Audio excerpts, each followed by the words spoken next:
is time for Pannilore. I'm very excited because we're going to be going over Fracture, Book 2 in the Kings of War expansion books here for 4th edition. So there it is live. Wiki Dave's got it over there. But you'll notice we have another screen here, and that's because we are joined by the Pathfinder extraordinaire, Mike Carter. How's it going, Michael? Everything's going great. If things were any better for me, I'd be you.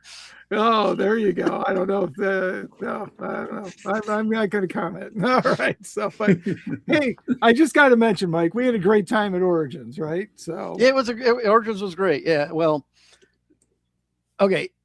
Our stuff went great at Origins. The organization of it had a lot to be desired this year. I'm hoping it was a great learning experience for those people, and it will not happen again next year like that, but we'll see. There you go. Well, what happened? I don't know any about this. It sounds like something bad happened. I don't want to get too much into it, but apparently the people organizing Origins were all brand new. All of the people that had been with Gamma before were no longer there. Some voluntarily, some not. And they had problems. For example, we were assigned 6 tables and only given 4. And our events were listed on 6 tables, and we only had 4 tables. So Mantic actually had several tables they had for running Halo tournaments. And unfortunately for them, but very fortunately for us, they did not get very many people to sign up for those tournaments. So we were able to grab 4 of their 6 tables, combine them into one huge Epic Warpath table that we needed because we didn't get. Then there are other things where there were weird lines and things with it because of the way they broke things out. They wouldn't let the GMs into the room. We were supposed to get in at 7.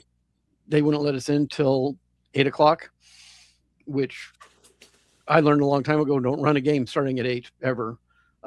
But some people still were trying to do that, and they wouldn't let them in early because apparently they hadn't coordinated with security and things to get the room open. And they had separate entrances. Everybody had to be, go through a, X-ray metal detector or whatever scan they had for it, genetic scanner. I don't know what they were looking for. Every time you go into either the exhibit or the game hall. And the other problem was that all the GM HQ where we had to turn in event tickets was outside the hall. So we were constantly having to go outside and then go back in through security and then outside and back in through security to turn in our tickets and everything with it. God, There you go. Yeah, it sounds like they had a bad origin story to their origin story, to their origin experience of running. Hey, but I will say, from an attendee standpoint, I had a great time. Now, I don't think was as many people there as they said there were, and you never know from the way they count and things with it. And we never, unfortunately, in our little area, we never see all of them. Well, it's because people are going in and out all the time because of their ticket problem. They're probably recounting people all the time. Yeah, I have no idea. Just doubling up. Yeah, but hey, probably we'll give you a bad impression, but I love Origins, so I know. Up and running next year. But I had a great time. So yeah, no, well, actually, the events, the players there, I only had one bad experience with somebody come up and they says, well, where's this game? And I says, they didn't give us a table, so it's down there. And I pointed to where it was that you could see it from there. It says but my ticket says it's here. I says, I know, I'm sorry, we had to move it. We don't have room, but my ticket says it's here. And I'm like, I know, but we had to, but my ticket says it. I'm like, I don't have the space to have it here. It's over there where we have space. I'm sorry, you have to walk down to the front of the hall to get there. But he was so upset that it wasn't where his ticket said. Now that sounds like working in retail. Yeah, well, it's better than the guys looking for the games that were originally supposed to be across from us, but it had been moved twice, and nobody had told anybody where they went to. So I had people constantly coming up and say, well, where's this? I'm like, I have no idea. Nobody told me. And I finally found them on Saturday, which was a bit late, and they didn't even have a sign on there where they moved them to. So yeah, they were real low on events because people couldn't find them and they weren't where they were, they got their booth swapped out. So there you go. On That the sounds upside, fair. Dave. But I guess that's a good segue into what we're doing, is that we are going to be a bit critical about some things that are about to be talked about, but it doesn't necessarily mean we don't like it. The whole idea of us talking about the lore and dissecting the lore is not to say we didn't like it. It's more of a case of this is our interpretation of the lore, and we wouldn't be doing this if we didn't like it. So get ready for a little bit of back and forth and us kind of discussing about what was in Fracture. And we're not going to be able to cover everything, but we'll try and cover as much as possible. Is that fair to say? Is that right? Fair to say, we might cover it all. We'll see. you mean we're not doing a page by page review? No, we're not going to do page by page. Otherwise, we'll be here for a very long time. I have, for those that are watching on the YouTubes, I have done a bit of a presentation. So there'll be a visual element as we go through things. And hopefully that kind of fills in a few blanks for people that read over them. But as I said, this is just all entertainment and all kind of any creative endeavor. It's all subjective. So this is just how we see things. Doesn't necessarily mean how you will see things. And if you do disagree or you agree, put a comment down below or send us a message, because it's a lot easier to have a conversation with more than just me, Mark, and Mike. More people involved in the conversation. And yeah, I think that's all the disclaimers we need. Do we need to cover any other bases? I don't think we're going to offend anyone. So, no, I don't think so. Okay. Everybody has opinions. So everyone has opinions. All right. So I think let's start talking about Fracture with the elephant in the room is the fact that there are, I'm going to bring this up, 2 conflicts going on. So with the first book, which is called Invasion, we had the Zakali invasion. That's what that book was essentially about. Now, I think it's worth noting and worth saying that this book is less about the invasion and more about the other conflict, which is the re-emerging of the Celestians, which is something that the Shining Ones, some of the Shining Ones are pushing for, of trying to get the Celestians to re-emerge back into their full self. And essentially this book, and that's why it's called Fracture, is essentially a fracturing of the Shining Ones and kind of splitting their ideals between one or the other.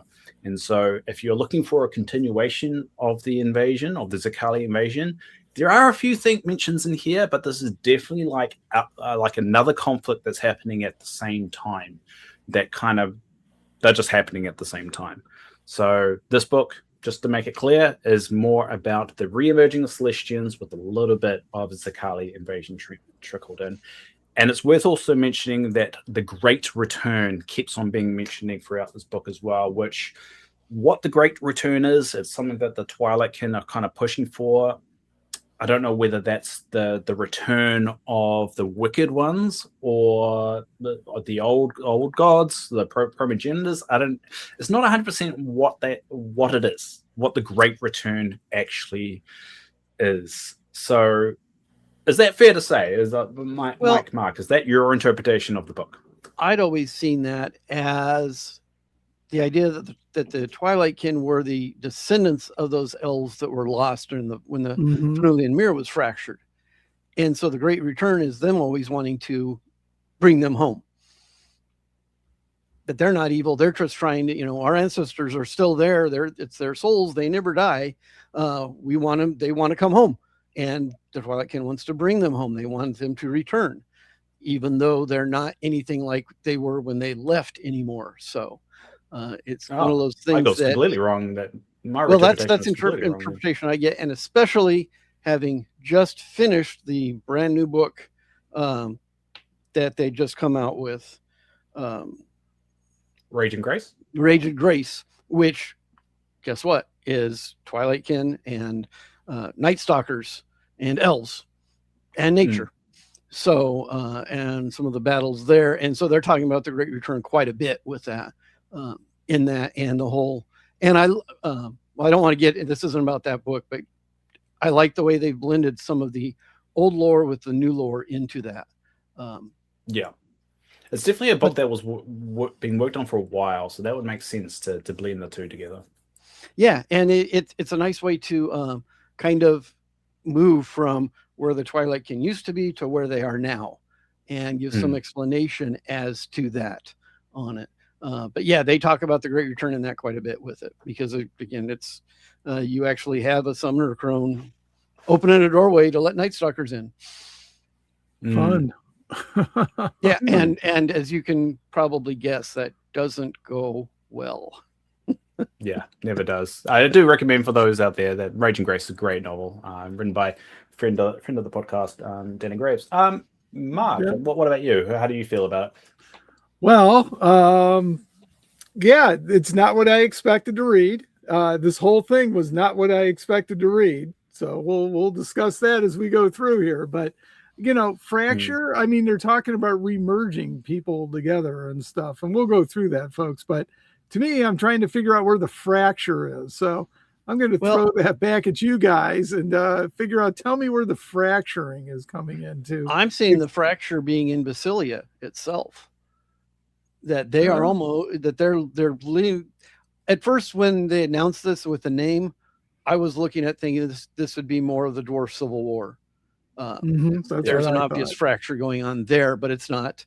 But instead, it seems that Basilia itself is ramping up towards the Civil War right now, almost with it, because you actually have two different factions there. One says, we want to remerge with the Celestians. The other says, no, we just need to kill them all. But both of them says they're a problem. We need to deal with it. And they keep going, but it seems like constantly there's somebody else switching sides and saying, this is what we need to do. This is what we have to do. And very much so not just saying, okay, well, this is a different idea, but no, if you don't follow this, then you're the enemy. Well, I think how about this might help you, Mark, with working out where the fracture is with one of my slides. So with the 4 slides of the 4 sides of fracture. So I've broken things down into 4 groups. So there's essentially 4 sides of the fracture between the Wicked Ones and the Shining Ones. So the first group is therefore merging the Wicked Ones and the Shining Ones back together, and that's led by the Green Lady and the leader of the Shining Ones. I can never pronounce the name right. Mescator? Is that? I just do Mescator. I do Mescator. Messi. I'll call him Messi because the Football World Cup just ended. So the Green Lady and Messi, they're all for merging them back together. Essentially, they think the Wicked Ones can be redeemed. They can become whole again and then be the Celestians before the mirror broke. The next side is the Shining Ones. They're actually for continuing to kill the Wicked Ones. They think they can't be redeemed. They are evil as evil is, and they need to be exterminated. And that's led by Rhinobold, the Storm Chaser or Master, I believe his name is, and then Azon, who is the I think the Shining One or the Celestian that's chilling out in Chill, funny enough, in the Northern Alliance. So they're all for just killing them. They don't think they can be redeemed. Get them out of here. And essentially those 2 factions, the ones that for the merging and the ones for just killing them, that's where they're fractured. The Shining Ones are kind of fractured into groups, and they're all kind of siding with each other. Now, the other 2 groups are the Wicked Ones. So there is a group of Wicked Ones that is actually for the merging, or for like just staying a bit quiet and the conflict and saying, yeah, let's just see where this goes and maybe we will merge together and so forth, which is led by Oscar. And Oscar is very passive.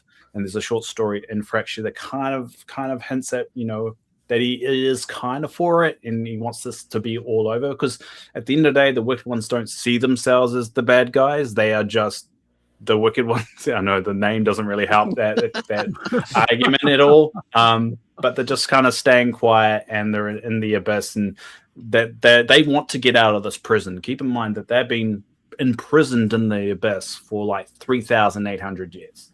So that they've been locked there, that this is their chance to get out by merging with them. And the other side are the Wicked Ones that don't agree with them. They believe they just need to destroy everything, wage war, find a way to break out of this prison. And that is led by Belial, which is the Wicked One Velador, who has actually died. His shining half is actually dead, which might explain why he doesn't want to merge, because he can't merge because his shining one's dead. But he is waging war, and he actually believes he should be in charge of the wicked ones. That's Belial. And so he is going against that, staying quiet and actually sending out abyssals and causing a whole bunch of chaos. So that's the 4 sides that we got. So that's where the fracture is. So the fracture is with the wicked ones, and Basileia is involved here, and we're actually going to go through every side and kind of break it down a little bit. But that's how that works. Does that make sense at all, Mark?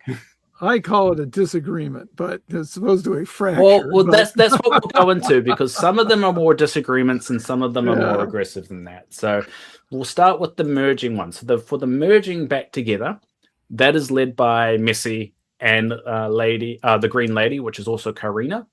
That's her original Celestian name. She was one Celestian that didn't split apart when the mirror shattered, but she did absorb the light and dark side of Liana, which is Brave Chiron's lover. And Brave Chiron and Fulgaria, goddess of white fire, they have sided with this group. And it's quite interesting that we mentioned Fulgara there, because a lot of dwarfs follow her from a religious point of view. So we could see the dwarfs siding with this point of the fracture, which is why I wanted to throw that in. And we've got Brave Chiron there. That's why you got a lot of the herd creatures. They're siding with this group. We should also mention that the Basileans for the primeval church, which is the church that follows the original wicked ones before they split into their shining sides. They follow this sect as well. And you should know that excludes the paladins and sisterhood. So we're just talking about people probably in the Legion and more of the common folk following this particular sect. And finally, the ogres have agreed to help with the forces of nature, with the promise to take their homelands back after they got flooded during the Edge of the Abyss. So the Green Lady, there's a story in here that pretty much twists their arm and basically say, you side with us and we'll get you your homeland back. So on the side as well, we have the ogres. And that's worth mentioning as well. There you go. Well, Mark, you got any thoughts of that? Yes, I do. So let's see. So who's responsible for all of this chaos, in my opinion? So is the Green Lady, right? The Green Lady saw this. I mean, we should mention it. The reason why all this comes about is because Messi sees the Harpy's Rift happen. And he sees what happened after the Harpy's Rift, all the conflict and all the evil versus good again. And he sees that event and goes, this is going on for too long. We've been doing this for 3,800 years, wicked ones versus shining ones. I think it's time for us to stop and figure out a permanent solution, which is why he's decided to do this. So that's essentially, how they said before 4th edition came out, Harpy's Rift is the cause of everything that's going to happen. I think this is what they're referring to. This event, the Harpy's Rift event, caused Messi to go, all right, we need to draw a line in the sand. We need to merge back together, because he does believe they can still be redeemed. And so that's essentially the cause of all that. Now, the one thing that he never seems to mention in there, or for their faction talking about, is what about the ones that the other half has been destroyed? Thank you, Mike. Yeah, that I will bring that up again when we go through some of the other sides, because that kind of explains why some of them probably are against this idea. It doesn't make sense. I called it stupid, so yeah, it's a little bit silly when it comes to they have to think of a solution for that. But the other thing too is think about that when they're fighting, at least in Pannithor, neither the Shining One or the Celestians nor the forces of the Abyss actually die. So none of them generally have been dying for this 3,800 years. They just keep going back and getting reformed again. Well, there is a way to trap them, trap an abyssal soul so they don't get back. So they did that when the Last Light was a good example. The succubus, I can't remember her name. succubus from that gets trapped in an undead body, and she can't be released back into the underworld. Yes, because she's undead. She's not. She has to. That undead body would have to be destroyed first, and they have in a situation where it won't be. But there's also another story in here of them trapping a soul. I remember that as well. Yeah. So they can, but still, ultimately, they're not destroyed. So it's like, we're just fighting this over and over and over again. And nobody's ever going to, at what point do you think somebody's... Now, at some point, they were able to kill each other, but that doesn't seem to be occurring anymore. Or maybe it's just that only the most powerful ones can actually die because they're the ones who create the rest. And for the wicked ones, they're not out there fighting because they're stuck down at the bottom of the abyss. They can't get out. Well, they just send their avatars. When the God War was happening, they were still fresh. They were still new, so they were all more vulnerable. Yeah, that'd be a good thing with it. But yeah, it's it is the interesting thing. What happens if you don't have and both sides are missing their other aspect on it? You talk about different ones. They're on other sides. And it also makes me wonder when they talk about this is the little hint they mentioned of the 4 who are 2 back over in with the Zerkali. The twins. But I'm curious if those were actually regular Celestians, or could they have gotten 2 shining and 2 wicked ones and merged them, but they weren't with their original halves? Yeah, it's kind of implied, at least in this book, that they didn't split at all. But it does seem weird to call them the 4 that were the 2 that were 4 all the time as well. So I think there's more of a story there, because I mean the Invasion book makes a point that the 2 that were 4, the 4 that were 2, however they phrased it. But this book kind of implies, I think Karina says that the Green Lady says that they didn't split at all. So I think there's more of that needs to be kind of explained of what happened there. Well, also then I'd like to see how you get some of them that managed to not get split anyway. Yeah, I mean, Katrina, it's mentioned because the backstory of Karina, of how she didn't get split. It's mentioned in here. She kind of used the land, and then she made a point to stay together, and there was a great amount of power. And then they also mentioned in this book the reason why the twins didn't split is because they have that twin connection, that they were already technically split because they were twins. And but what about the Oracle there in the Oracle? Yeah, too. She didn't split, I always thought that was Winter's shining half, though. But I get that. But I think when they've talked about it, they've said that it's a Celestian. I think you're right. Yeah, so it's not split. And anyway, was there from the War of Winter, but it's like, how did you survive in the first place? But here, go back, Dave, because I gotta drop this. One of my biggest things with this thing with nature and the Green Ladies working on this thing is they turned one of my favorite characters into a Titanic bitch. I mean, just that was my biggest thing. I was like, what the hell? Yeah, they did make a very. I sent you a note about that. I'm like, what the hell did they do? I do think they did. I do get from a character point of view that she's sick of this shit. And like she's like, I've been doing this for 3,000 years, and the shit keeps on happening again and again and again, and I'm fucking over it. Like, I get that, and that I can see everyone having their point. There's only so much shit you can take before you're right. You know what? Screw this. I'm gonna side with it. I'm gonna manipulate the orcs and get them to attack. And I'm gonna do all this shit. So I get it, but I also get from your perspective that kind of like you've made a character a little bit more chaotic than you would have liked. Isn't that almost part of the balance though in it? That you can't have somebody being lawful all the time or being good all the time. That's not truly balanced. You have to have some of each. So you can be neutral. Exactly. And so we'll go to the other side because we talked about Azeron. So I didn't have pictures for Rignabold or Azon, so I just used pictures of Ronnie and Matt from Mantic Games. So for those that are audio, you're missing out on LinkedIn pictures that I stole.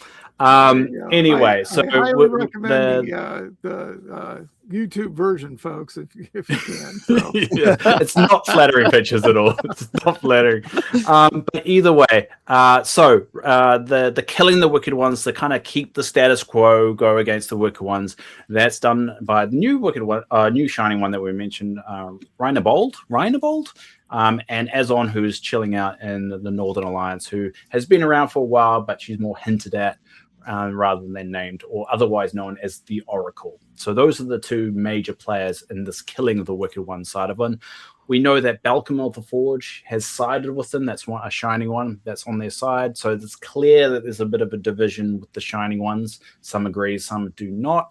But we also know the Northern Alliance and even the Varagar actually agree with this mentality. The Varagar is quite surprising to be mentioned, because you thought it was the faction that kind of like was pushed to the side a little bit, but they are on the side mainly because they don't like any of they don't like Shining Ones, they don't like Wicked Ones, they just want to kill the Wicked Ones, and that's why they've tried to invade them and attack them many of a time. And so ultimately those are the two factions that we know for certain are on this side of the fence. And along with that, we have the Basileans of the Conformist Church. So the Conformist Church are the ones that worship the Shining Ones. They are not the original Celestians, the Shining Ones after the Mirror Smashers, which does include the Paladins and Sisterhood, which means all the new Paladin chapters and Sisterhood chapters that we know about are all on this particular side. So when you think this side's a little bit light, when you think of the ogres and the forces of nature being on the other side, when you add in all the Paladin chapters, they're all the majority of people from Basileia is probably on this particular side. Makes the balance a little bit evener, you could say, but there's clearly a bit of a, everyone's picking sides at the moment, which, you could say it's a fracturing. I can't say the word. It's a fracture within Basileia. There you go. So what do you two think about that? Does that make sense, or is there anything I'm missing there? Well, and I wonder how much of it is, and especially when you get Oscan, because he is so trustworthy in the first place, trying to get some manipulation going on to get the forces of Basileia fighting each other over this. Yeah. Well, that's actually leads into the next bit, which is the merging / staying quiet, which is led by Oscan. So there is a short story in the book of the Green Lady meeting Oscan, and it's kind of implied Oscan's going to go along with this plan. Now, it's worth noting Oscan absorbed his Shining One already when the shattering happened. So he's one of those ones that don't have another half because he's already absorbed it. So essentially, Oscan's a product of what they're trying to achieve, which may not really work well in their argument because Oscan's like pretty bad. And so basically that kind of allies, like more tentative allies staying on the sidelines, not causing this to get worse essentially, and just not, I was kind of pushing forward to it. And you can see that with the Lord of Lies, which is Oscan's avatar, attacking the Varagar, who is trying to prevent this from happening as well. And that's actually in the book as well, of the forces of Abyss attacking them. So that's what you were saying there, Mike, is Oscan's definitely more on the passive side, but he's still, where does he really lie? Like, we don't really know where he stands when it comes to this, but it really seems like he might be in agreement, because it means that he can escape if they allow it. And so this is his avenue of escaping, is to kind of go along with this and then maybe lie. He is the father of lies. Hence the title. Yeah. So what do you two think about this particular side? Where do you think they stand in the whole fracturing? I think Oscan basically stands for himself. Yeah. That ultimately, he just cares about himself. Doesn't matter what happens to anybody else. He's going to manipulate them as much as he can to get what he wants. And right now that is getting freed. Yeah. So whatever he thinks will have better chance of leading towards that. And definitely having them try to kill all of them is not going to lead towards his freedom. So he's got to be against that. But I can see him, and he's acting quiet. I'm not sure you could ever say that he's to me, he's always Passive. been much more, but not even passive, just behind the scenes. He'd rather not be up front. He'd rather be manipulating everybody from behind. I mean, if you look at it, he's the one responsible for the whole split in the first place. Yeah. For those that don't remember, he manipulated what's his name to make the mirror to smash it, and then he caused the whole thing to go to shit. All because he was trying to get back in favor with Messi. And that's from Rise of the Celestians. They had a bit of a falling out. And Oskin wants to get back into his good books. And he blew that. Blew that royally. Absolutely. But yeah, Oskin's just like, I mean, like you said, he's already a product of the rejoining. I mean, is this success?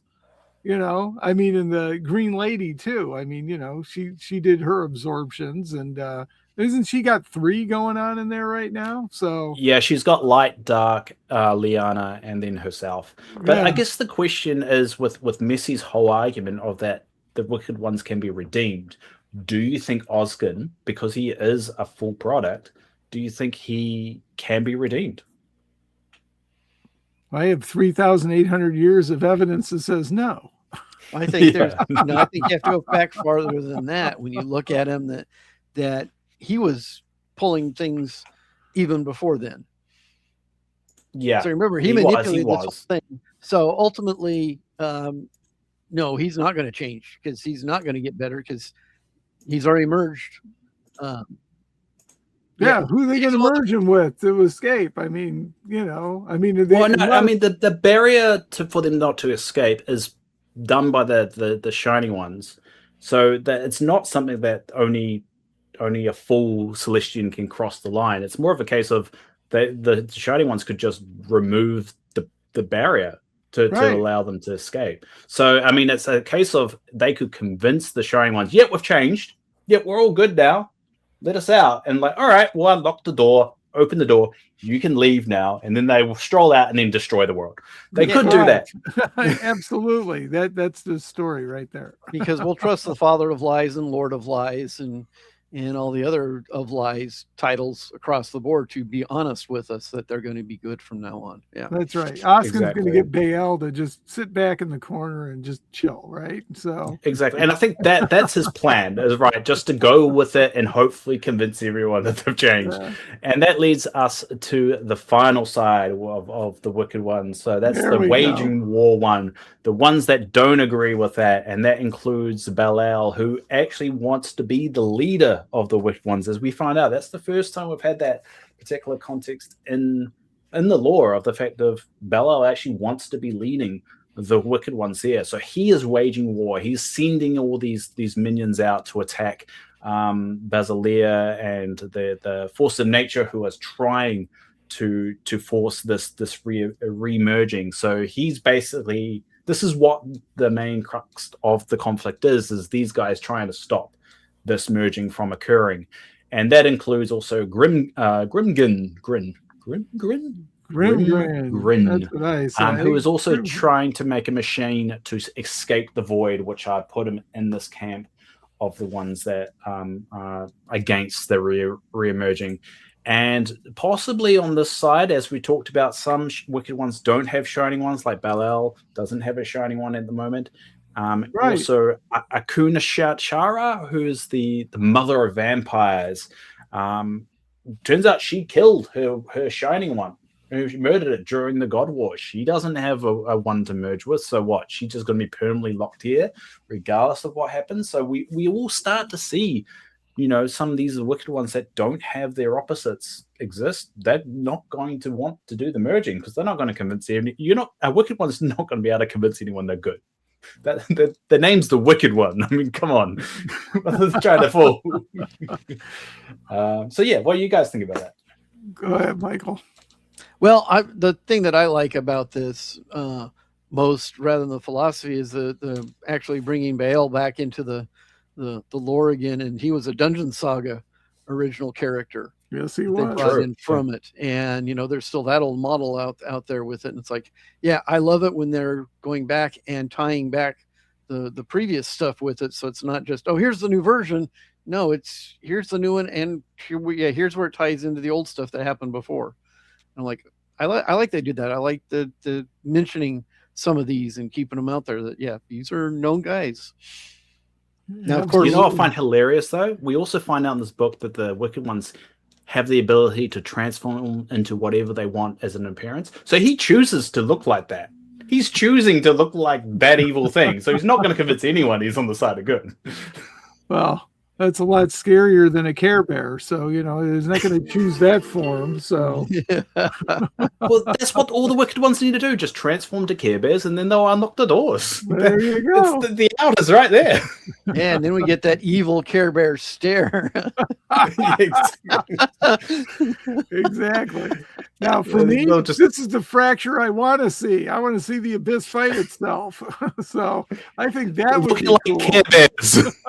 Well, but I think the Abyss already is fighting itself all the time. They fight all the time. I want to see the real fracture here. So, but it makes me think though. So go, Mike. If they didn't concentrate all of the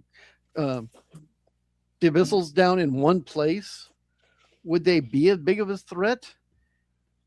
If they were all in separate locations or things with it, they wouldn't necessarily be feeding off each other and growing as much. Time does work differently down in the Abyss too, though. So I don't know if they need to have massive forces. They could just chill down there for long enough to just get the full. I don't know. Yeah, I guess you're right. If the Abyss was more divided and split up, they wouldn't be really at a force. Really, they would just be little segments and little tiny. It's factions, it's almost a way to to solve the bigger problem they look at of they want to attack. They're invading they're coming out, and just like they did to the Brotherhood, they're coming out again and trying to destroy everything yet again. Well, what if they weren't all allied, so they had a single place to come out of? Yeah, it's one of those things, we put all the worst guys into one place, and then we're surprised that they can get out of it even, simply easier, instead of, here's little pockets that can never get that strong. Right. Well, yeah, it's like every Marvel villain ever. When you lock all the Marvel villains away in a prison, they all escape together. You're like, how did that happen?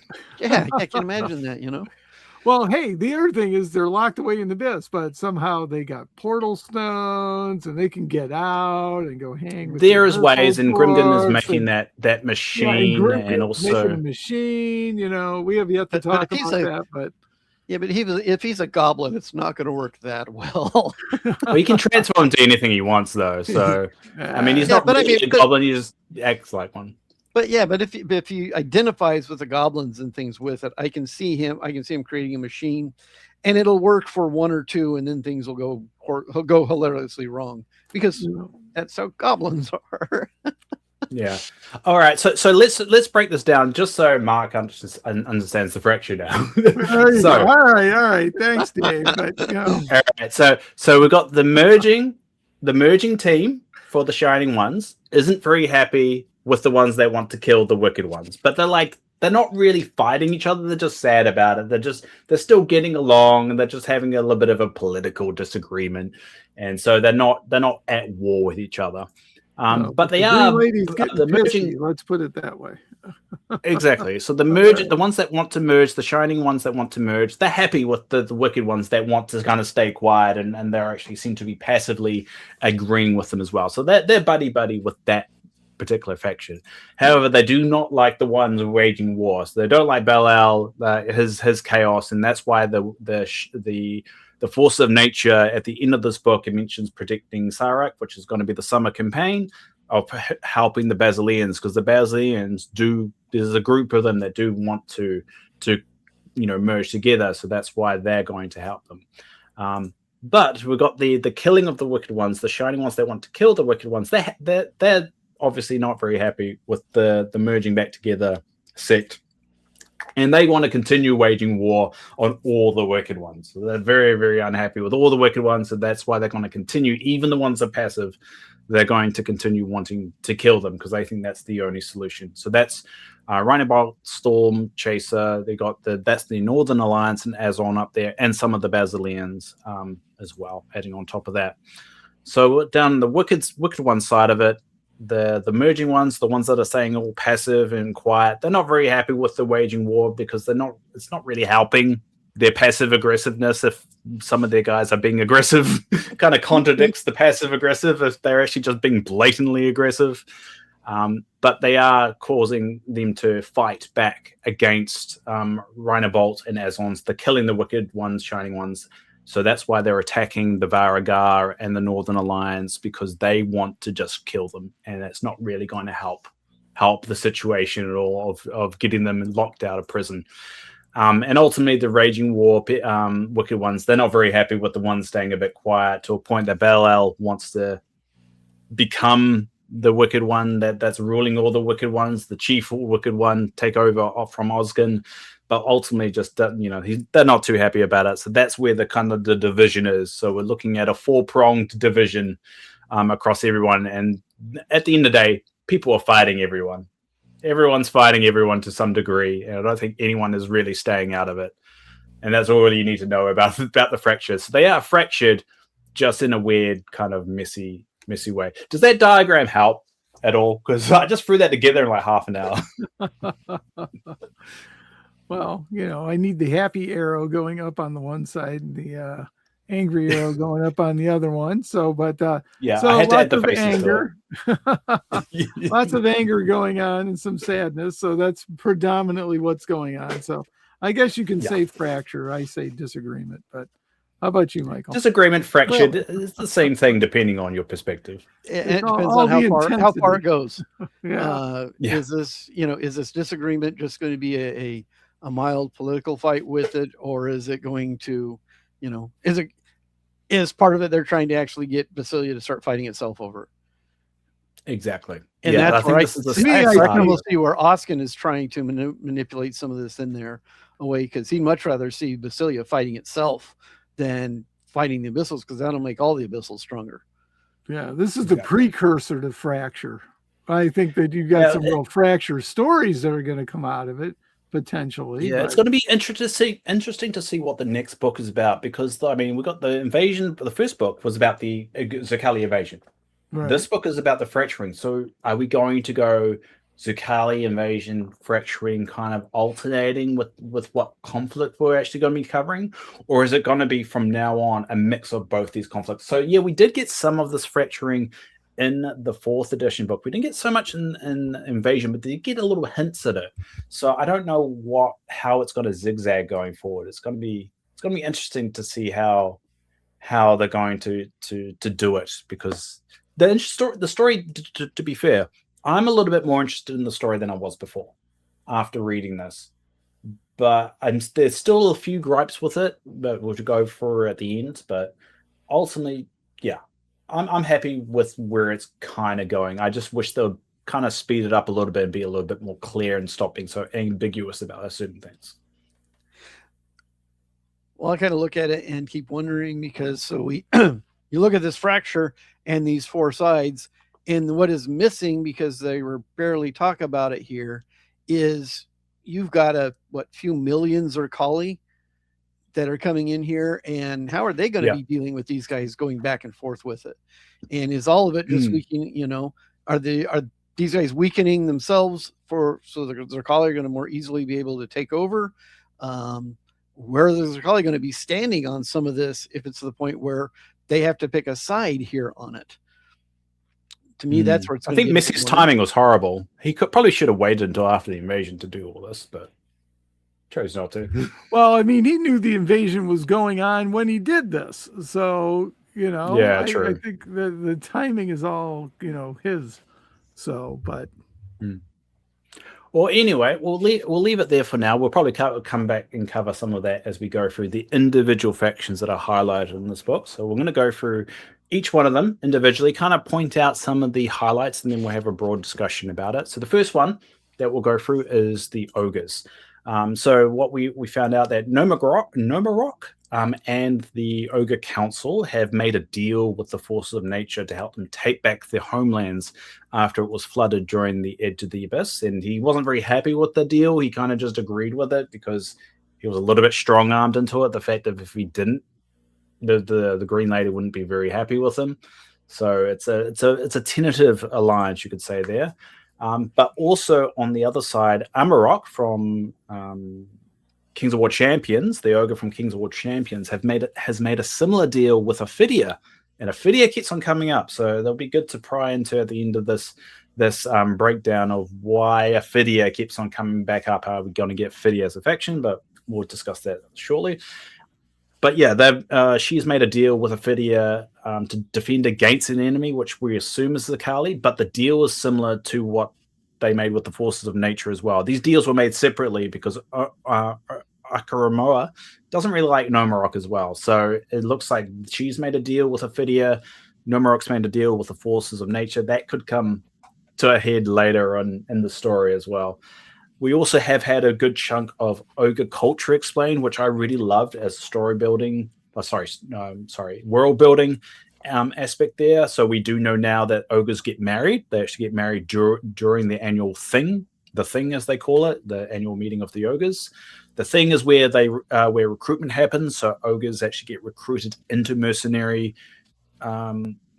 groups from their families during the thing, which is quite interesting to see. That's where it occurs. People aren't just thrown into mercenary stuff. It all happens traditionally at this thing. And also, we also found out about several traditions, such as the oath. So the oath is where if an ogre kills another ogre during battle, they have to give up all their money to that family to kind of trying to make things right. And also, we got the calling, which is basically an ogre's calling to battle to join a mercenary group. So I really love these cultural things that have been now integrated into Pannithor Ogre Society. I think that's really a really cool touch. There's also a passed down story about their origins. And so the passed down story says that elves were made from space mammoth snot, dwarfs were made from hairballs, and humans were made from space poo.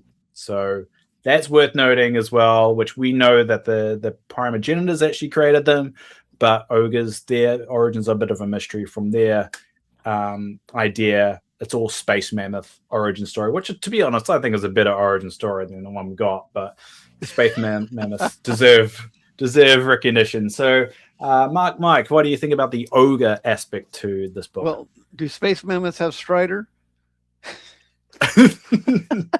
I do not know. They didn't put a profile in for the space mammoths. Yeah. No. So since we decided to talk about ogres first, I want to mention that I think actually one of the best things with the ogres is actually not in the ogre section. It's in the nature section. And the story called Old Scars with Flaxhoof. Yeah, when Flaxhoof goes to negotiate with Nom Nom. Nom Nom. Yeah, I like that. We'll go Nom Nom. That's what we call them. Everybody calls them when they bring him in. Our ogre players are here. It's always Nom Nom. And yeah, I think was it because ogres like to eat all the time? Nom nom nom. I don't know. Anyway, and I like it. But and the whole thing when you mentioned that Arakamura doesn't like him because, of course, he now is often called the Great Traitor because of the first time he made the deal with nature on it. But the whole thing with the Old Scars, especially the introduction there, when they hand him the nature-grown staff that is the circle with the pie cut out from it. And the whole thing going back to a tribute in everything but name to Jesse Cornwell. Just that, reading that whole paragraph there, it got to me. It was pretty powerful with it. And the whole, even with the line saying it was a paying homage to an ancient hero who had fallen some years back, but whose teachings continued to be invoked at battlefields across Pannithor. And it was like, wow, that was just powerful. But then that whole story, it's a 4-page story with it, just to me, gets a lot more of what the ogre culture is. It's like, what's in it for us? What are you going to pay us? Because it's all about getting paid on here with it. And having to have the Green Lady basically says, well, you can either have your land back or we'll destroy it. Your choice. I think we'll add a little bit of context there, just in case people don't know, because I actually came about after Jesse passed away into Kings of War, kind of the universe. So Jesse was a very active member of of the community and an ogre player, from my understanding. And when he sadly passed away, I don't know if it was expected or unexpectedly. I don't know the full story about his passing, but ultimately, when he did pass, they did integrate a lot of stuff from about him into ogre as a model, and also now into the lore itself. And he is now still honored within the Kings of War culture, which I think is a very, if that's something you dream about, of like your hobby integrating you into its lore and forever. And it's really sweet to know that that tradition is still definitely carrying on. I believe the big deal was also a unit that was introduced from him as well, and that's, I think, still in the game. And I think there's also some boots as well. Jesse's striding something. Yep, the Sir Jesse's boots of striding. That's it. And that was because he was ever since they introduced ogres and the mammoth with it. He's like, why doesn't the mammoth have Strider? It's a giant monster here. Nothing's going to stop it. So he campaigned for years to get Strider.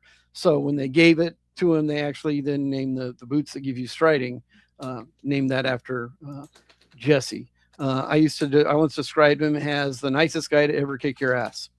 Was just a wonderful guy. And it was cancer that took him ultimately. He fought it off twice, and then the third time when it came back, he just was too much. He was actually a school teacher for his day job. So taught I think it was high school with it, but was a really great guy. Yeah. I loved him because he lived in West Virginia, which he actually had come over to Ohio for a lot of our tournaments. And he came over to one of my early ones and had just started playing. I believe he used to be a Warhammer player. But this was in, I think maybe it's still been first edition or very early in second, before Uncharted Empires had come out with it. But he came over to one of my events and came in dead last. Several years later, he came back to that same event and won it. And that was he did one more event after that, but that was almost the last event he ever did. So he went from the worst ever to the best. And he actually played goblins a lot too. No, but I will put a link to.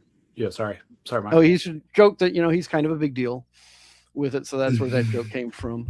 And Mark, do you remember what was the name of the podcast he used to do?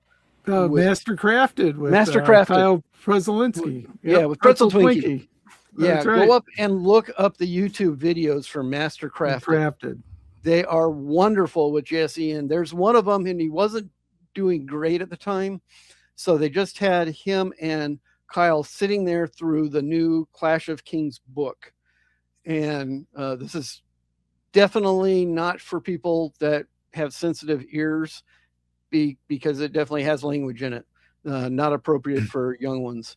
But they were going through everything in the book, and he was talking about how much they had to pay Ronnie in order to get those changes in for each of the changes as they went through the book. And you're just laughing your butt off.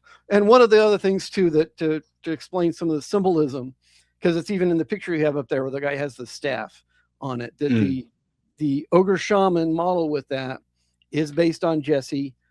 He helped design it as well. There are so many things in that are based on him. One of the funny things he did is they used to do these battle reports, and I liked their version of the battle reports because they were very well edited. So it's not just long pauses of thinking and things with it, but they showed where they're going to move.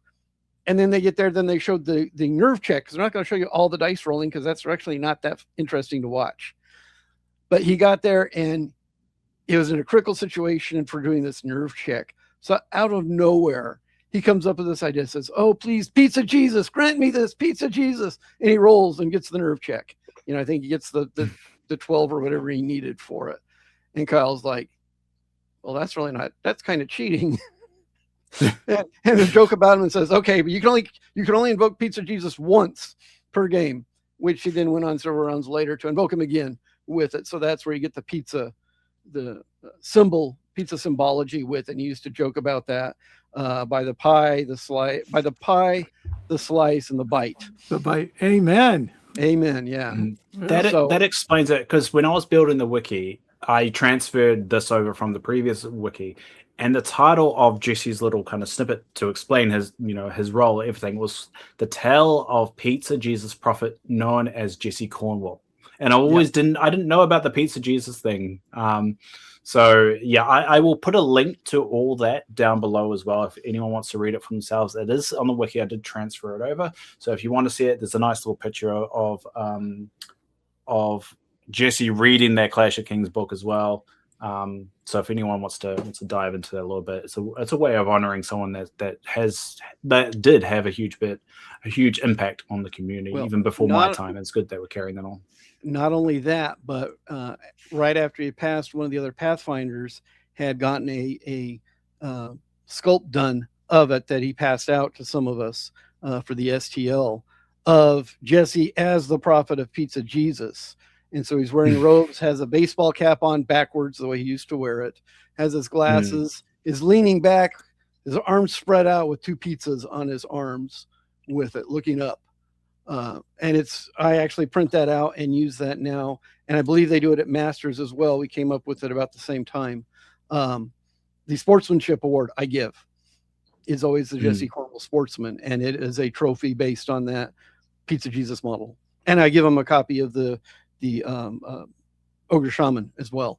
It's based off him. So I have several people here in the Midwest area that have a bunch of the Ogre Shaman models because they keep winning sportsmanship.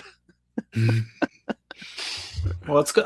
That's a cool story. I'm glad they've integrated that into the law, the actual law of, and people outside wouldn't even put 2 and 2 together, because I mean they won't even know Jesse, but it's the fact that people that do know that connection is real awesome. One thing I forgot to mention on here, just to set it back into ogres, is the revelation of the red goblins are actually a subspecies of goblin. They've actually established that they've got smaller ears, bigger eyes. So now that the red goblins are actually red goblins, they are a different species of goblin, which is cool that they finally establish what a red goblin is, other than just wearing red stuff. So that's a nice little tie-in as well. Cool. Do we have anything else we want to throw in there about ogres? I would just really like the stories. To me, it gave them a lot more personality. So for me, I just really thought that they did a great job, and I'm glad the Red Goblins got a little bit more recognition too. For some reason, I've liked them since first edition. I don't know why, but I kind of like it when a species that is predominantly known as evil is given a few more layers. Goblins given a few more layers, that they're not just evil little like vermin. They're actually they've got some heart to it. They've got some good in it, and it kind of goes into the whole argument in Fracture. It's like, can the wicked ones be good? Well, if the goblins can be good, and they were created to be pure evil, is there hope there? I don't know, just to tie it back into that. All right, we'll jump over. Ogres are my favorite. That's why I put it at the beginning there. But we'll jump over to forces of nature now. So what we did learn is that the Green Lady used orcs to attack the forces of the Abyss, which pissed off the salamanders, and which is why they actually left. Now, they make a big deal that everyone hates the Green Lady because of this, and it's, as she mentioned in the last light of this event as well. But to be honest, all she did was kind of trick the orcs into attacking the forces of the Abyss. She never really sided with them. She basically fed them with Adderall and then let them loose at the forces of the Abyss. I mean, she used her enemy to help her. So I don't really see that as a bad thing. She just used the enemy. I mean, maybe manipulating an evil force to do an evil thing is not a great thing, but they did attack an evil. Anyway, we'll leave it there. The other note that we had is the Order of the Green Lady nearly got wiped out during the final redemption of Gemma, which is a great tie-in with the Nature's Night novel, and I'm so glad they brought that character in and kind of gave him finality as well to it.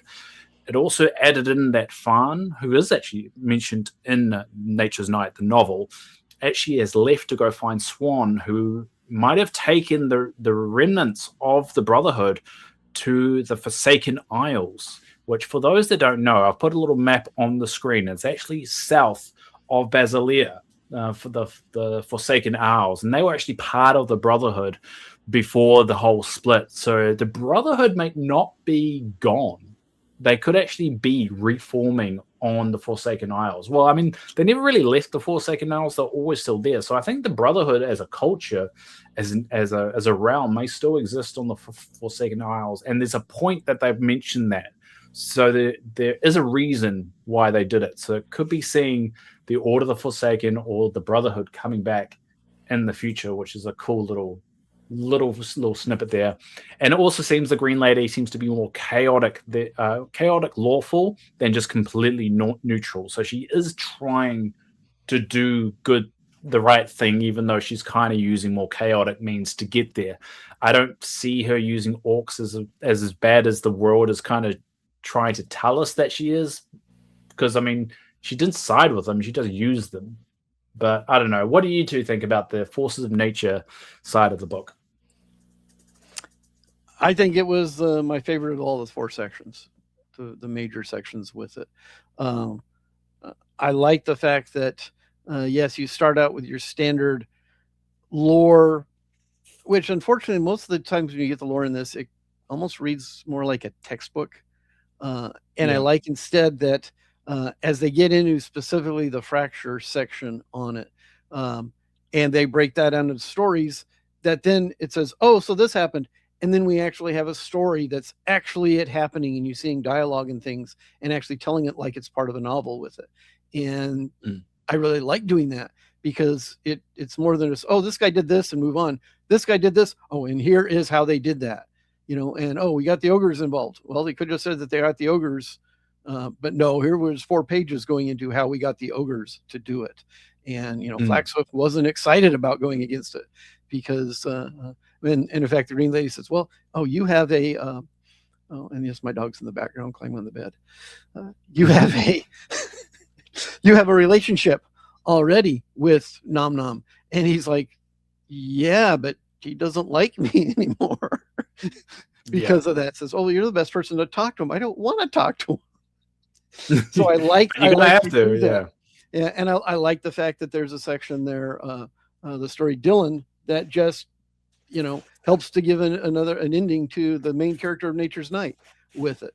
That bringing him back. So all of it, and there's several more of these stories talking about some of the different factions and things with it. And even the one where they, one of the few times where the Zerkali are mentioned, when she sends an envoy to the Zerkali, who really have no idea.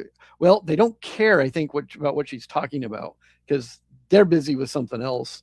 And I'm curious if at what point the Zerkali are going to go up against the Abyssals and find out that, oh, maybe we should have paid more attention here with some of this on it. Because it's like, yeah, no, we're kind of ignoring you, and then we hunt you. It wasn't it wasn't a pleasant hunt like you did, like they had with the dwarf in Invasion. I like that one. Seeing more about them, and this one's like, no, we're just going to take you out. She thinks she has the upper hand. It was only mentioned in Zerkali as well, is that meeting. I think that's really the only real progression we had for that particular conflict, is they seem to be still meeting with the Zerkali, at least with the northern factions, like you could say the Forest of Galia and Basileia. They're still meeting with the Zerkali, and they haven't really fully invaded this section yet. So it's good to know that the Zerkali are still they're not swaying on the ideals, and they're still planning on essentially taking over everyone. Yeah, I like that they have their own sense of honor there as well. With it. It's like, we'll give you 3 chances to surrender before we will destroy you, and we're always going to be honest about it. Says you can join us. And it's like, you basically can rule yourself. You'll just have pay us 10%, and swear fealty to us if we ever need you. But otherwise, we'll leave you alone. Times to do that, and if you don't do that, we will destroy you. Yeah. And nobody believes them. What about you, Mark? What do you think? Well, yeah, I thought it was good. I like the ogres were my favorite, I think, of this one. My biggest disappointment was that Order of the Green Lady has basically been, reduced to something you can take. It's in the Nature Army, but I was kind of sad. It was, the Dylan story made me a little sad. It's just the Green Lady's a raging bitch.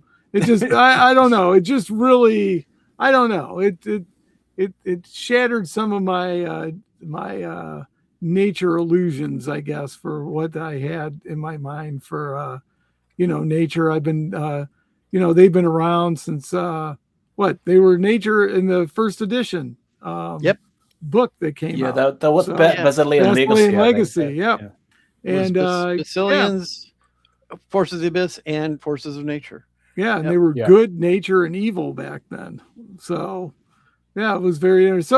So, obviously I've been around. I like the Green Lady model. I know it's her avatar and all, but, and she was teeny and, it was kind of interesting. So, but I was really hoping to see an Order of the Green Lady army, faction, sub-faction, something, because, again, as everyone knows, I'm a Brotherhood fan and have been irritated since they got the crap kicked out of them in second edition, and they're the also rans of the Pannilore, Mantic factions, and now they're off to the Forsaken Islands, and okay, great, So, but it makes me sad. So from that standpoint, but that's me. In general, it was all right. The Flaxhoof story was good, so I got to say that. From there, but there were some bummers for me on that one, and we'll see what happens. So, but I kind of drug myself through it and was, and I did not have an issue at all with the Green Lady using the orcs to attack the Force of Abyss. I thought that was clever. So, so do I, but everyone in the lore doesn't like it. I don't know. I understand why. They found somebody that was willing to die, so to speak, to attack the Abyss, and they got to live. That's brilliant. That's what you do. I know. I think they trick their enemy to attack their enemy. The enemy of my enemy is my tool. I don't know. That sounds about right. Friend, maybe not, but no, not friend, tool, but they're useful. They're useful. That's a brilliant strategy. How can you get angry about that? So, but but I wonder who is, it's the salamanders who are angry about it, and I think they're just trying to place them more as they are flat out a good faction, and nature's like, no, I don't care about good and evil.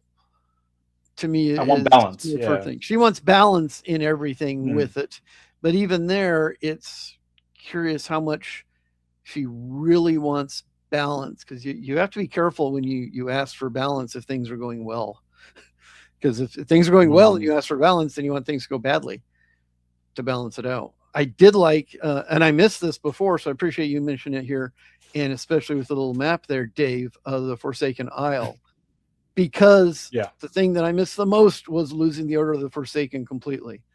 And I love those Pegasus Knights. I just thought they were cool, and I know Mantic never made models for them, so they could always be on the chopping block, but that was the thing that to me made the Brotherhood so much different than anybody else. Was, okay, we got a cool flying cavalry unit. I know the origin of where the Brotherhood came from, and I'll get into that stuff, but I felt they did better at bringing them. It was sad when they, crushed them, and we'll bring them back kind of as two separate factions, and now those are dying with it. So maybe we may get Brotherhood coming back again as a full Mantic faction from the Forsaken Isles at some point. That would be cool. Fifth edition. It's possible. Maybe. It's possible when you because if you look down at the bottom of the map that I've got on the screen, you see the three. That's actually where the three kings are. The three kings are about the same size. So the Salamanders Islands are about the same size as the Forsaken Isles. So you could make the argument that they're big enough for a faction, to have a complete faction, especially how you've got a lot of the Brotherhood survivors all scattered, and they could be over the years. I mean, it was 50, the year 50, 3,850 is when the Edge of the Abyss happened. So that's when the Brotherhood kind of got established. So we're looking at 30 years later. So over the 30 years, they all could have migrated towards the Forsaken Isles. So there is a chance it could come back. So Mark, there is some hope yet that you'll get your Brotherhood back one day. And we will be talking about the Brotherhood later in this breakdown as well, because there is some development with that, with the Basilean side of it, with the Brother Mark. So let's try and get there. From what was left of the Brotherhood, I never liked the Brother Mark. It was just like, oh yeah, they felt like just an elite force of Basileans. Yeah, they lost all their flavor on it, but yeah. Yeah, we'll talk about that in a sec, and then Mark can give his love to the Brotherhood there. So we'll go through the Forces of the Abyss section now.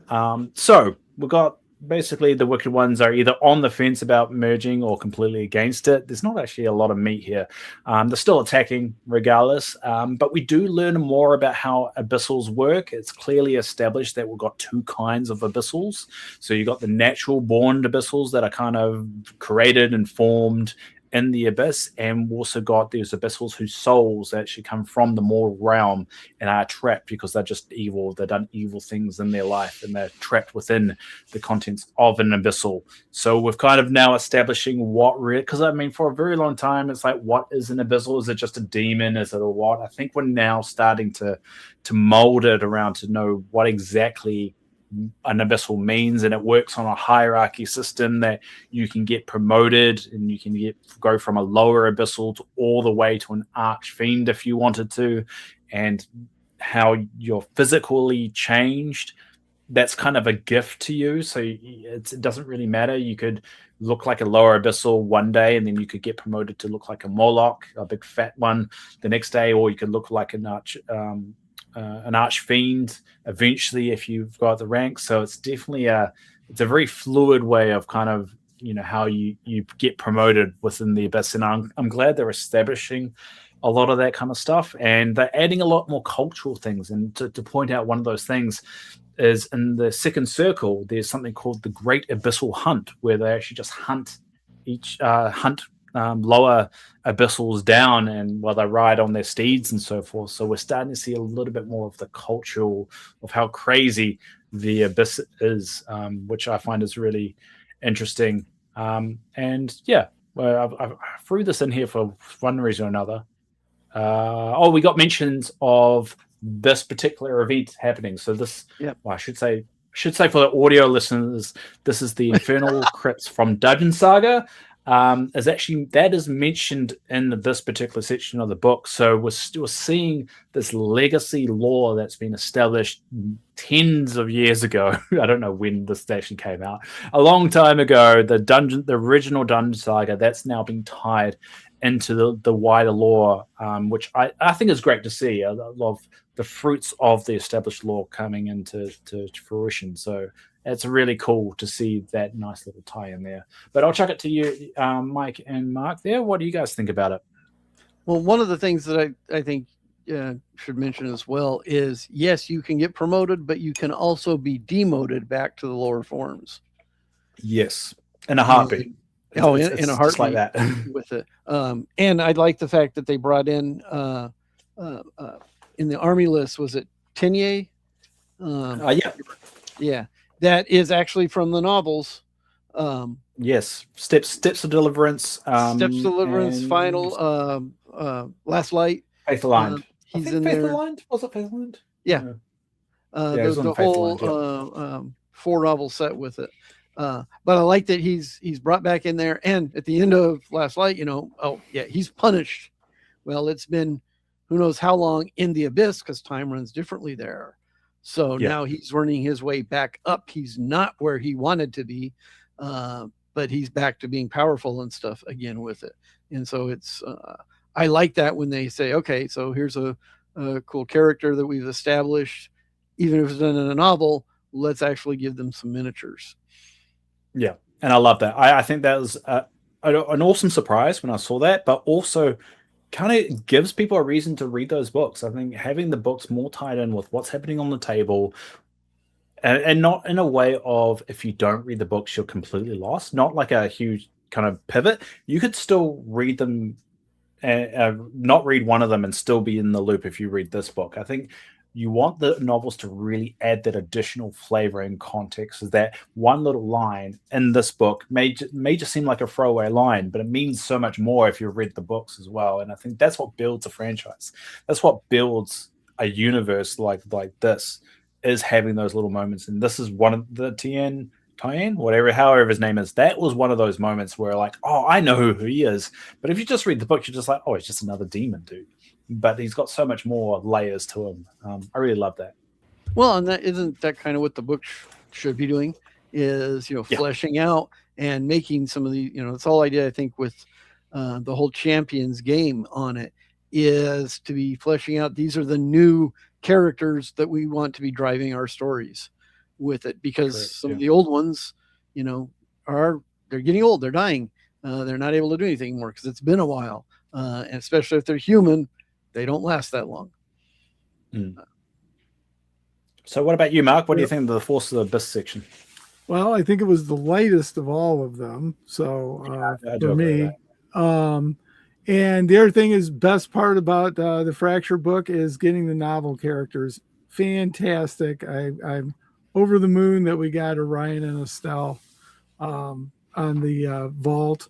And I call him Tenene for some reason, but that's he's a Tene. Yeah, I mean he's very, very cool. A lot of people hating on that model, but I really like it. So we need to call him T-Pain. It feels like T-Pain fits it a lot better. Well, now we will. Done. T-Pain. But I think he's a good model. So very, very cool. So he's too powerful to be a champion and we already have an Abyss champions company, but he'd be a cool model, maybe to put in instead of the Bloody Cardinal or something. But I liked the lore. It was interesting and stuff like that. It just wasn't huge, and it wasn't, I don't think it was groundbreaking. It wasn't groundbreaking, but I think it added little bits on top of what we already had, which was a nice touch. Yeah, it was a nice touch. Yes. And for those that are watching the YouTube, we will be coming back to this image later on for a very specific reason, but I'm not going to tell those audio listeners what that is until we get to that point. Anyway, now we're on to the Basileans. So what we do know is that we've essentially got two sides within the Basilean culture at the moment: the Conformist Church, and they're the ones that honor the Shining Ones, and the Primeval Church, which are the ones that honor the original Celestians before they split. And they're currently having a bit of a religious civil war, and we mean that without weapons. It's just more of people are switching sides, disagreements. There's no violence yet, but it does feel like it might be going in that direction based off, because religious wars, and let's not bring real life into that. Now, the other thing of noting is that the Order of the Brother Mark has been officially integrated into the Basilean armies, and the newly created 111th, 112th, and 113th Legion is now all just members of the Order of the Brother Mark who have converted, and they also now have their own Paladin chapter, which still has the emblem, that blue emblem of the Watchtower. So we know that they are going to be a Paladin chapter still, so they are still existing in in Basilean culture, even though they're more integrated, but they're definitely probably not going to be referred to that much going forward, most likely, unless you're specifically talking about those legions or that Paladin order. The other thing is that we've got refreshed origins to how Basileia kind of was formed, and it kind of fleshed out a little bit more how legions are structured and how their army is actually structured as well, which is, if you're really into that thing, it's a very interesting read. I mean, they've got like colored lieutenants now, and different colored chapter or something like that. But they've got a little bit more kind of a structure to how the legions actually work. And we also now, and this is where I got excited from a wiki point of view, we've got new logos of the Paladin orders and sister chapters. We've got a whole bunch of new art and logos, or shields, you could say. It is also established that Paladins actually, on the shields, they have their order emblem on it. So you got the order of the Sacred Ark will have that. What we see here is that flaming phoenix on there, but all these shields are now, you can now integrate them to your own armies if you want them to be from that particular chapter.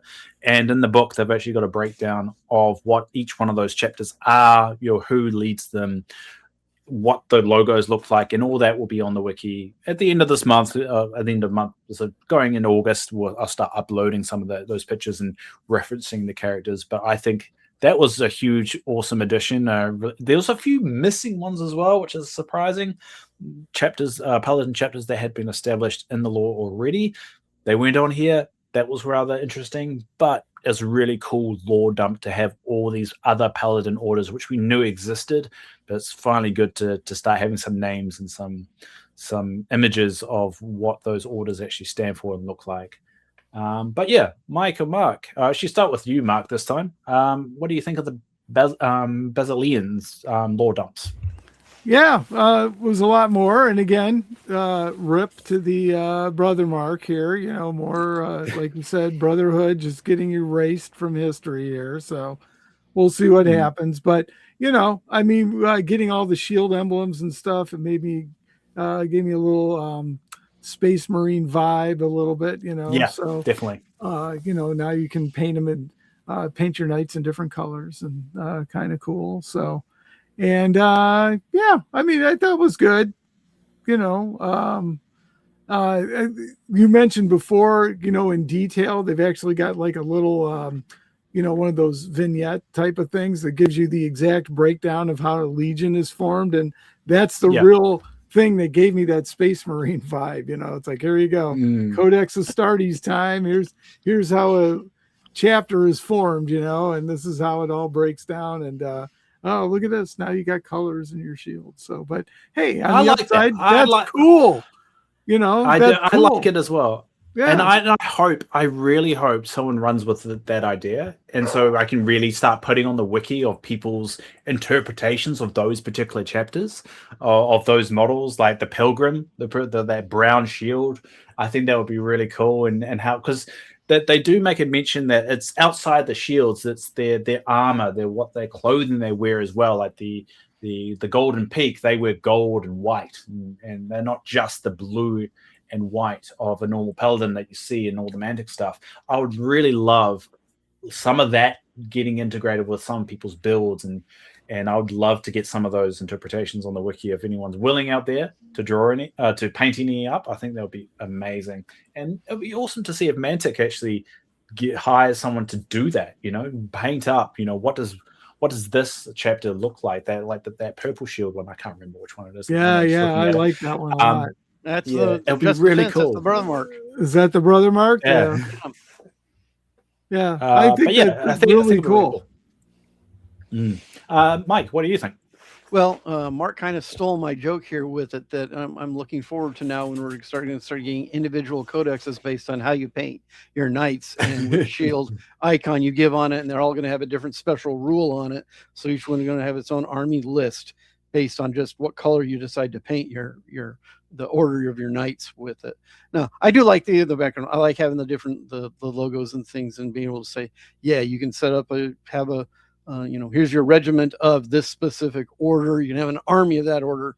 You can have multiple regiments from different orders working together, or even get one that give a reason to where it's okay. This is a mixed set with it, and you give your own background to it. No, I don't want them to come out with their own army books for each one.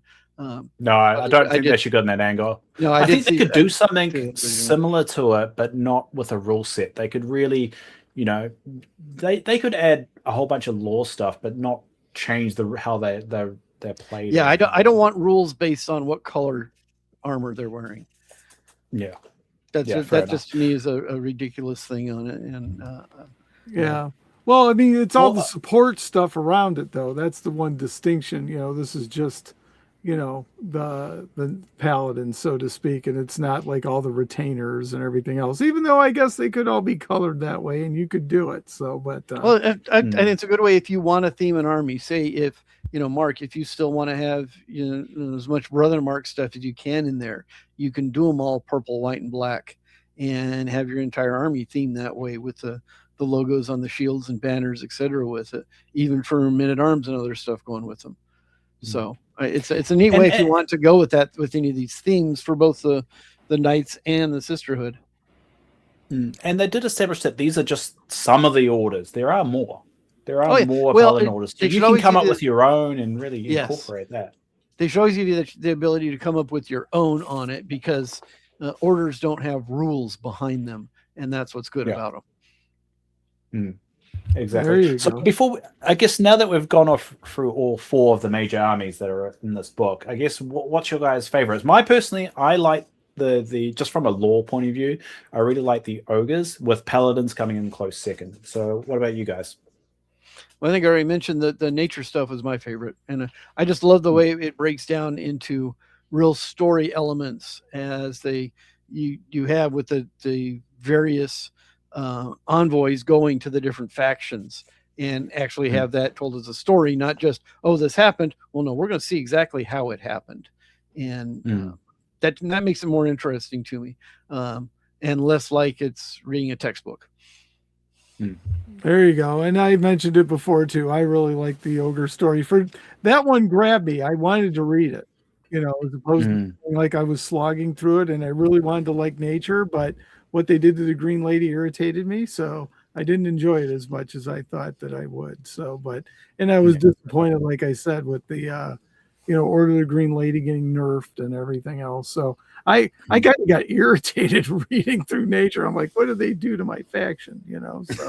What did they do to your girl? But yeah, I think what also got me a little bit excited by just continuing to look at the Basilean shields. We know that dwarfs are, I think, coming up next. So I think we may be getting a lot of shield emblems for the dwarf clans. I think that would be really cool to have those all fleshed out, because that is a huge element that we don't have yet. Is it dwarves next? What's arrogance? Isn't the next one arrogance? Elves are leading it off. I heard it was elves leading off in that. Yeah, it is. Yeah. Well, it could be dwarves. That's confirmed. I'd love to see elves and dwarves in the next book and have that be the new 2-player starter set. That is so long overdue. It would be awesome. Ronnie, make it come true. Who else? I don't actually know where dwarves are. What else would? What other? So what 4? If we're going to speculate on it, elves, dwarves, and who else? Well, actually, we'll do that at the end, because we've got a future one. We might as well get through everything first. Okay, there you go. Right. Don't want to jump ahead here. Yeah, it's my bad for jumping ahead. But anyway, now we'll dive into some of the little obscure bits that came up. And the first one is hobgoblins. So hobgoblins were initially mentioned in the first invasion book, and it was very off comment. They were partnered with the Oni, which seemed to be some mystical kind of ogres, but now we've actually got a little bit more meat to the hobgoblins, and it seems like they're going to be a player in the future. Now, hobgoblins were initially mentioned in first edition, along with being orc creations and goblin creations, and they were just kind of forgotten about for a very, very long time. And then there was an off comment about hobgoblins in Pride of the King. There was I think one of the dwarfs were insulting someone, so calling them a hobgoblin. And that was the only mention in Kings of War until 4th edition came along. So now we're getting a whole bunch of hobgoblin information. One little thing is the hobgoblin names are a little bit unique. They're kind of phrased of the Grim and Dark, or of the Night and Thunder. So their name starts with of, and whether that's how they were born, we don't really know how they're given those names, but they're very unique, and it kind of stands out a little bit. They're also red-skinned, so they're not like orcs and goblins where they're green. They're actually red, which is quite interesting when you think about it. And apparently they were from the bad offcuts of orcs and goblins when they were first created during the God War. So they're kind of like a combination of an orc and a goblin.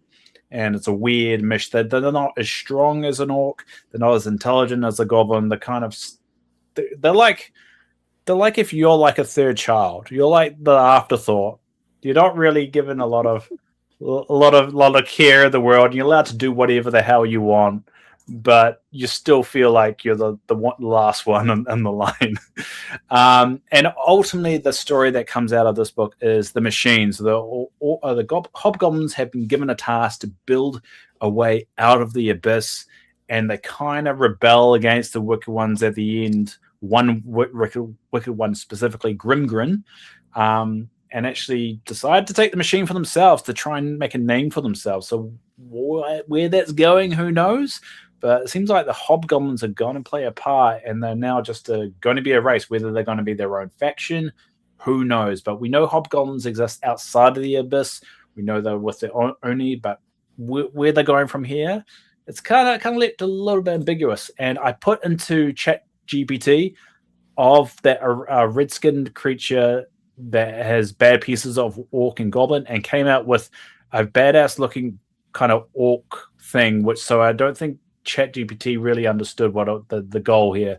So it's a bad design, and this proves that AI is not going to take over the world anytime soon because they don't understand nuance. But anyway, Mike and Mark, what do you think of the hobgoblin kind of aspect of the book? Really, it's an interesting hint as to what may come at some point. I would almost like to see eventually. And I don't know if it would fit in the rules or not, but some way to take almost some types of, say, mercenary companies. So you could actually have, so these factions could take a unit of hobgoblins with them and introduce, especially with the vault, introduce hobgoblins in the vault.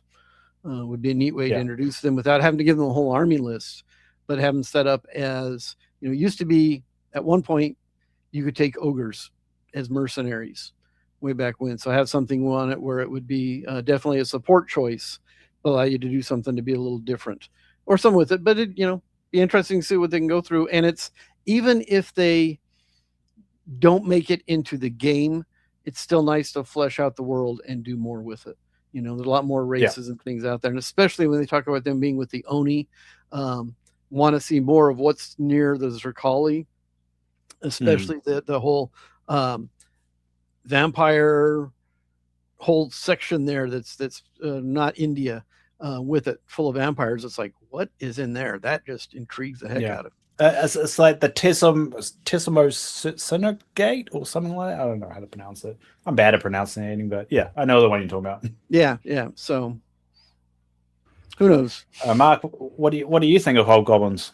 Oh, I really like the story with the hobgoblins. Now, of course, they don't seem like they're strong enough to be like a unit being fielded, but the first thought you have is, oh, what army list are these guys in? So, and correct me if I'm wrong, but it seemed like abyssal dwarfs also have them running around. So I'm wondering if maybe you have some hobgoblins as like a slave type unit, or some kind of tinkerers or engineers or something that could come onto the field for some type of reason. So, but they'd be weak as hell, I'm sure. So yeah, because when you mentioned that, I went back and read it and just trying to work out how much of a link. It sounds like hobgoblins were stealing abyssal dwarf equipment, but I don't think they knew they were there. It kind of implied that they didn't know they were scurrying around, or if they did, they wouldn't really notice. They were kind of like got waved off, like just another evil thing running around at night. So I don't know how ingrained they are with abyssal dwarfs,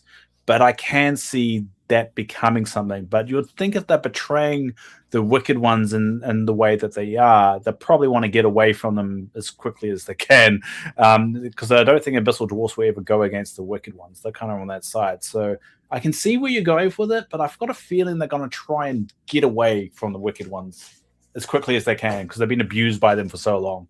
Right. Well, they didn't end up in the list for the abyss, so true. So they didn't end up there. So that's why I was thinking abyssal dwarf, maybe, because we haven't seen an abyssal dwarf list. So I'm hoping that they do, just because it's just kind of a new creature to have, and it was in the lore, and but you got to give it something kind of lore like to do on the battlefield. So what do you think, Mike?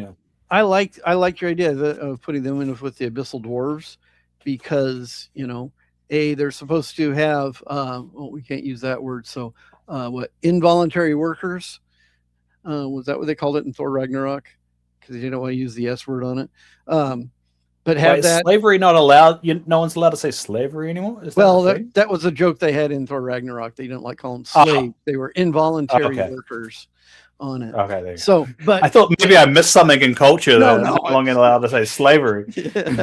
Well, what would But be when it- interesting with the abyssal dwarf list will have involuntary warriors, right? So- Well, but the thing is, if you look at it right now, it is orcs, it is ratkin in there, and I can see where they would want to. Oh, well, let's actually just separate those. And back in the day, it was you wanted to reuse as many models as you can. I think now people want to say, okay, you've done that, but let's get everybody have armies all have unique models for each of them, so you could replace the slaves that are in the abyssal dwarf ones that were orcs and or goblins, or orcs and or ratkins, with hobgoblins now. They've got a plan for them. I think we all can agree they definitely have some kind of plan for them, but it's really not clear where we're going with them. So it's going to be very interesting. This is not something I didn't think I'd be intrigued about, but I am slowly getting intrigued of why we're throwing these guys into it. So I wonder where they're going with it. It's going to be interesting. When I see this, I also am even more frustrated at the fact that the RPG never happened, because that would be such a great way to add little stuff and add single models of things with it and expand so much more lore you could have done there with it easily in lots of little places. And it's like, I don't have to have armies of things. I just have to have a few models of them now. I would. It's kind of the same with when they did Dungeon Saga. Dungeon Saga's kind of done that. I still like the idea of a full RPG with it. And now that Mantic has come up with 2 of them on their own, it's like, okay, now you guys need to go and actually do your full one for your IPs and not somebody else's. Yeah, I think that'll be really good. So we've kind of covered all the major topics of the particular book. So now we're going to just go through trivia. This is just a random bunch of stuff that I found during the book, which if you guys have thoughts on, just speak up as I go through them, but pretty much just random trivia that I found in the book. So the first bit of trivia is that I found the first ogre town has been named in the book, and it was in the map of Gallagher, of the forest, and the town is called Munhir Amok. Munhir Amok, and it's quite significant because they make a point that the ogres don't have settlements, they don't have cities, and they don't have all that, but we do have a town right on the border of the forest of the Green Lady, and that could be related to the whole ogres kind of now being on their side. So I thought that was a nice little tidbit there. The next one is the first Uranus, which is the snake people. Has been named, called Nectar Opius. I can't pronounce it. I'm going to spell that NECHER-OPE. No, sorry, OPHES. Can one of you boys pronounce that? Because I can't. Necrophes? Necrophes? I pass. Necrophes? I don't know. I'm trying to think of something like a necromancer. Necromancer Ophidian kind of smashed together name. Yeah, because it's one of those snakes as well, which makes me think that's the second time in 2 books we've had Uranus come back, which I think is leading to my whole Ophidia Uranus army that we may be seeing. I think we're going to get an Ophidia Uranus army. Yeah, we're getting Ophidia for sure. So because I think they've established that the Ophidians are not going to be. I always wanted them when I used to play Confrontation. Ophidia with snakes, and I always wanted these Ophidians. And the Ophidians are not; they seem to be more people. But the Uraeus are the snakes now. That would be with them. Yeah, because they were in the rise of the Celestians. They mentioned the Uraeus was there before Ophidia kind of kicked them out. Yeah. So they're a very ancient race. They're probably online with like ogres of how old they are. So Well, did they've they been also around say for that a they while. had the Uraeus had made the giant sculptures based on the Zerkali with it? Correct. Yeah. Yeah. So there's definitely, they keep on coming back. So I think we're going to get them eventually, and it'll be interesting to see what maybe that's what's south. I mean, we don't really know what's south when we look at the new map of Pannithor. Like you look behind me, you see there's a big old, we're kind of Africa or kind of equivalent.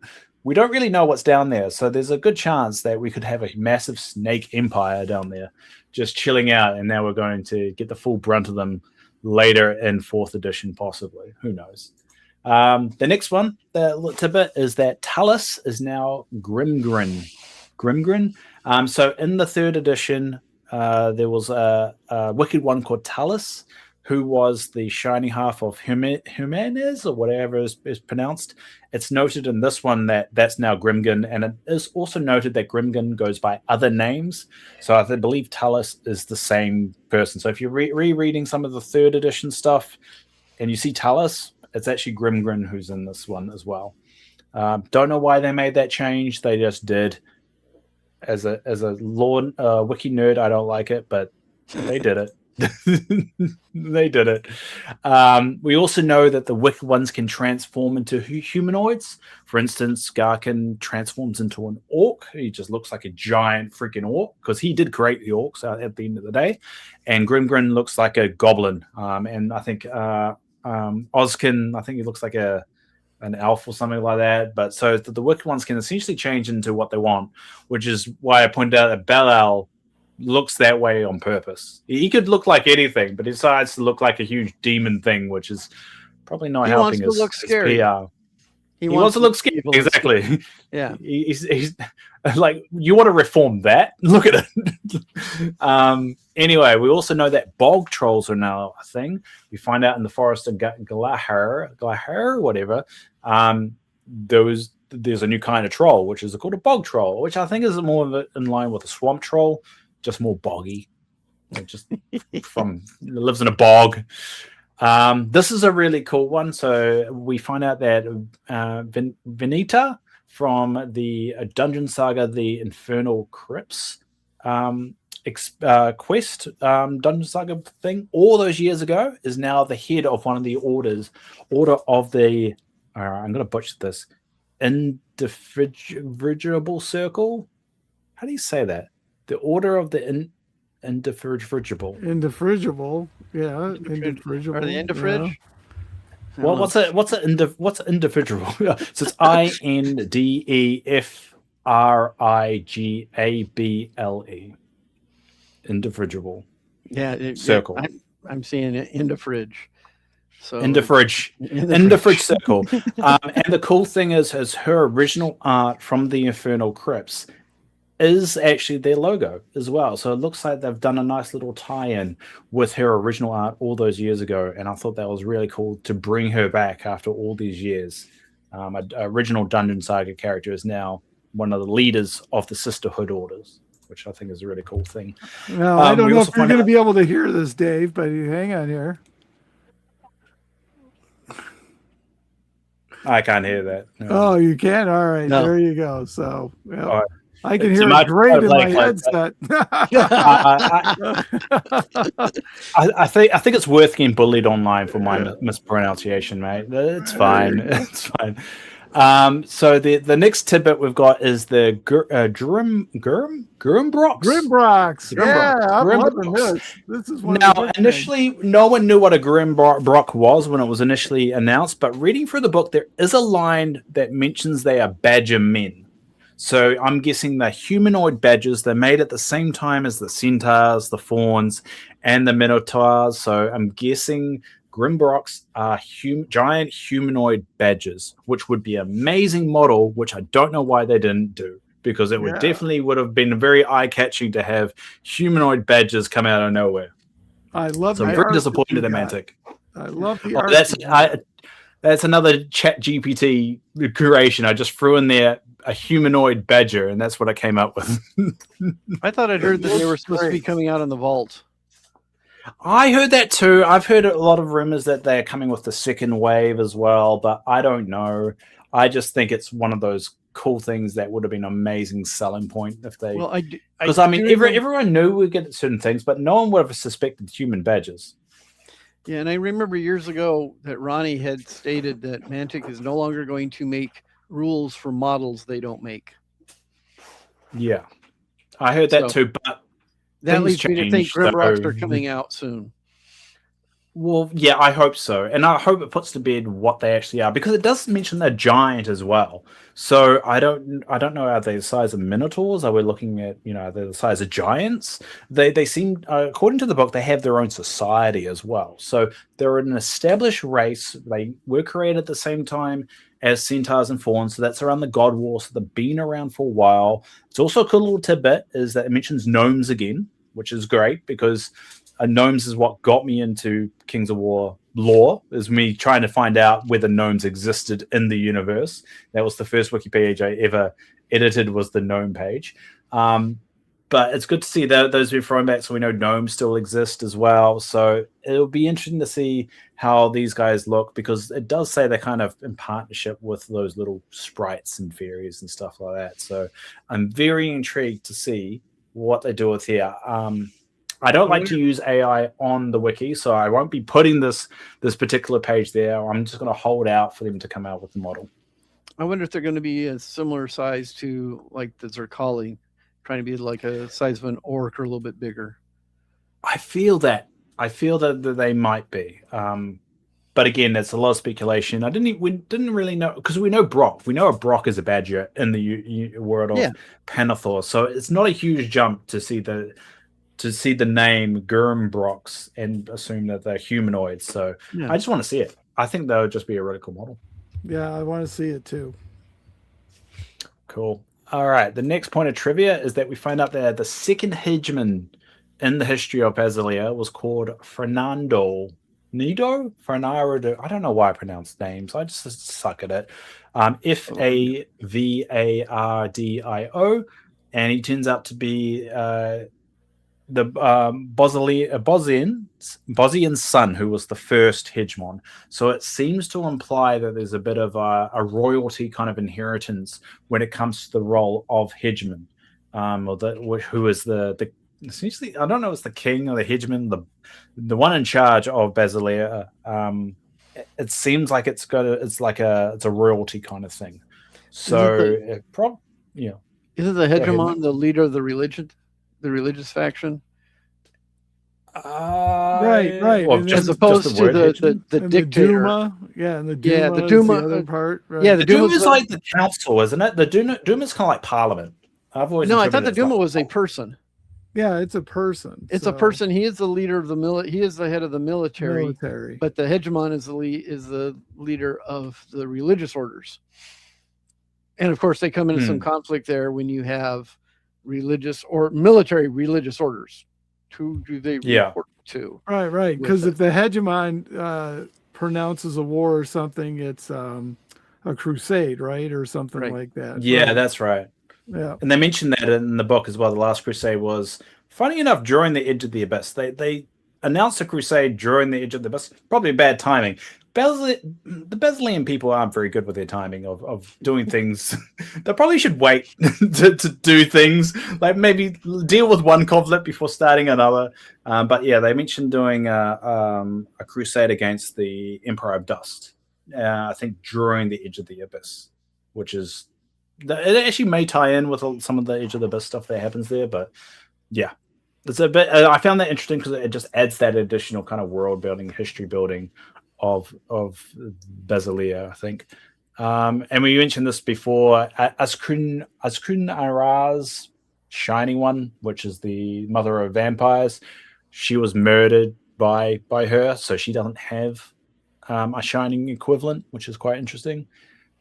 The other one is Gorgoth from Rise of Celestians, is mentioned here during the Ogre. I think it's actually during the Fletchhoof and Nom Nom's conversation. I mentioned the return of Gorgoth And he's actually in Rise of Celestians. He's just this huge beast with scales of granite, and the Celestians come in and essentially save the ogres, which convince the ogres to stop intruding on the Celestian. I think it's more of the, not the Celestians' land, it's Primivator's land, and to stay on their side of it. And they caused Gorgoth to actually hide, so that's why they're talking about the return, that possibly he may come back out of the ground. But that's an interesting and nice little tie-in with the Rise of Celestians book, because I didn't think that there was Gorgoth was ever going to be mentioned again. The fact that they mentioned him again was pretty cool.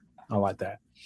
The next piece of trivia is that we found out only 17 phoenixes can exist at one time, which is an odd addition, and I don't really understand the logic behind it, but apparently that's a thing. Only 17 phoenixes can exist at one time. Don't know why. Doesn't actually mention why, just the fact that that happens. We also find that Mama Beta's youngest daughter is called Britta and hangs around with the new Paymaster ogre character, Doc. I'm not going to pronounce his whole name because that will just be butchered. Docamarak. But we find out, that the Mama Beta has a daughter, has a youngest daughter, so it means that probably she's got other daughters as well in the mix. So that's a nice little lore tidbit that we had thrown in there. We also found out Estelle got married, but it doesn't mention if Orion married her. You would assume that based off what we know from the Last Light, but I don't believe paladins can get married at least while they're in the order or while they're serving. And it says she got married, and I know Orion is part of the new book Blades, the new book that's coming out, which takes place just before the summer campaign. And I could mention the marriage in that as well, but I hope they don't get married, to be honest. I'm more of an opinion of the fact that these Orion and Estelle are, spoiler alert, immortal beings. They've got all their lives to find each other, and it does feel like their kind of marriage is thrown together. And Estelle is only just figuring herself out finally, after kind of leaving the sisterhood and kind of feeling and figuring out she's built for a wider purpose rather than just adventuring and making money and all that stuff. It feels like Estelle's got a lot of growth there, and I feel like you shouldn't just seal her with Orion and that's it. I don't like that, but that's just as I said, everyone's got their own interpretation. That's how I've interpreted. I kind of would want Estelle to go, but that's how I see. How about you two? How do you guys feel about Estelle being married? Because I know you guys both know of Orion and Estelle. And I did spell Orion wrong on screen. Please don't burn me for that. No, I wonder, and was just thinking about this, if Orion had maybe retired to marry Estelle and then is going to get pulled back in this new book set before the campaign. Well, it does say he is now part of the first cohort as well. If you notice, the description of the new book mentions he's part of the first cohort when he used to be part of the 15th.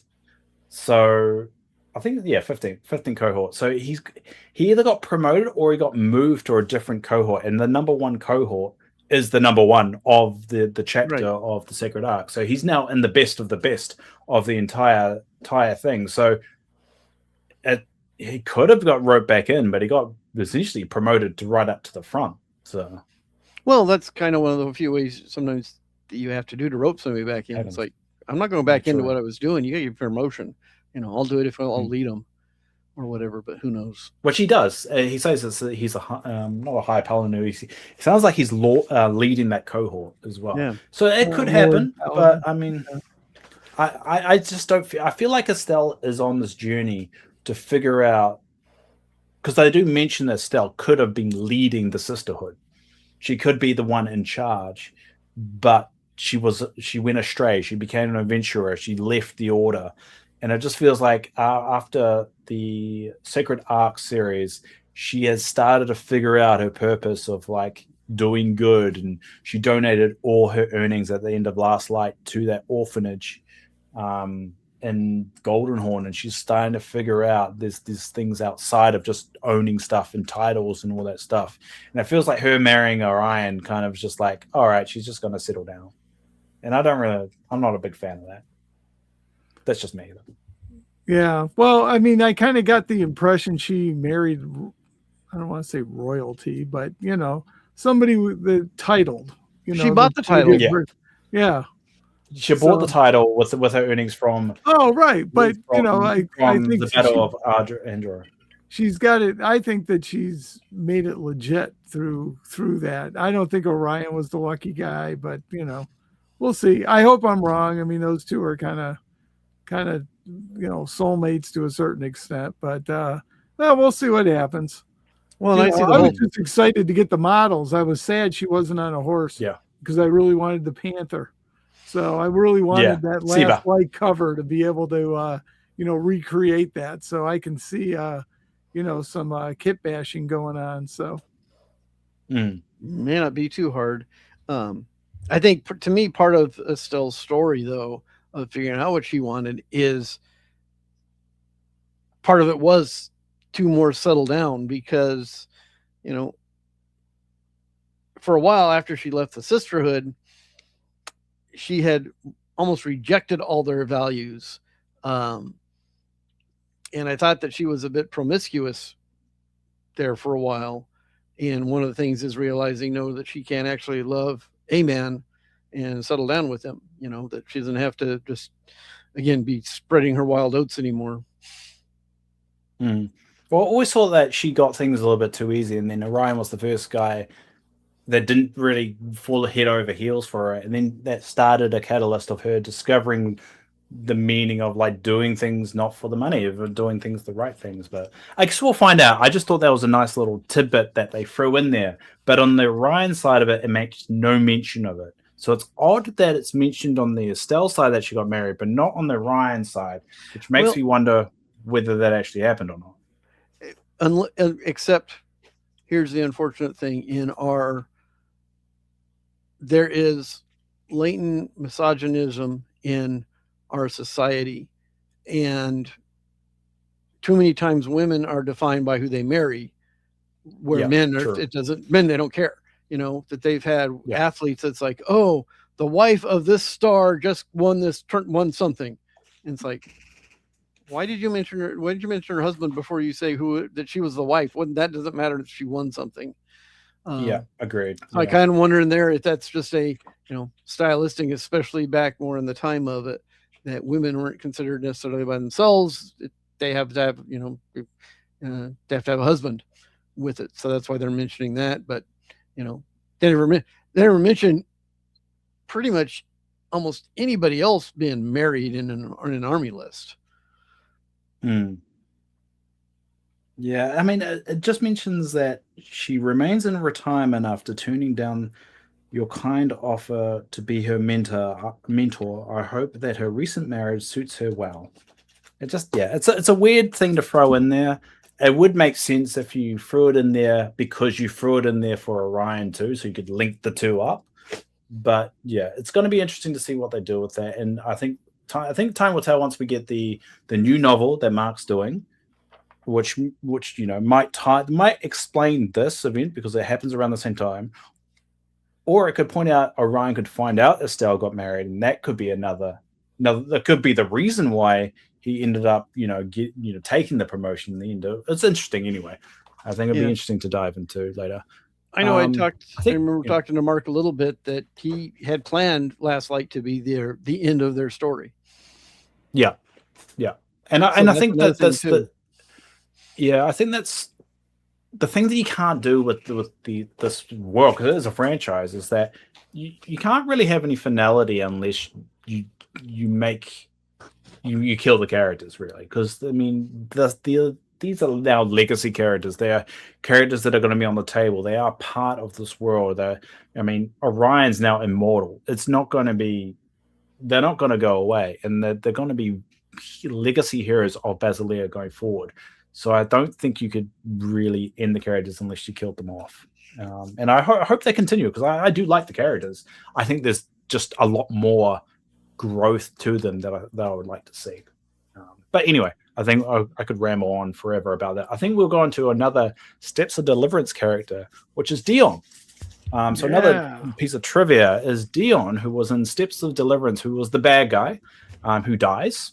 Or good guy, Saul depending on how you look at it. He's trying to be good. He was trying to open the portal to bring through more of the Abyss people. I'm pretty sure that's the... But he was fighting against the way the Basilians were treating people, and wanted more respect for it. And in trying to do good, he got seduced by he listened to the wrong people and did the wrong things and had no idea that when he, so he gets saved in this battle, not knowing that everybody else in his army died at that time with it. Yeah. So now the only time he can go back and fight was, but we're going to give you this other army. Oh, those are the guys I used to be fighting against, but now they have this, they do this, they're fighting for the same thing you want to fight for. It's like, well, wait a minute. And he suddenly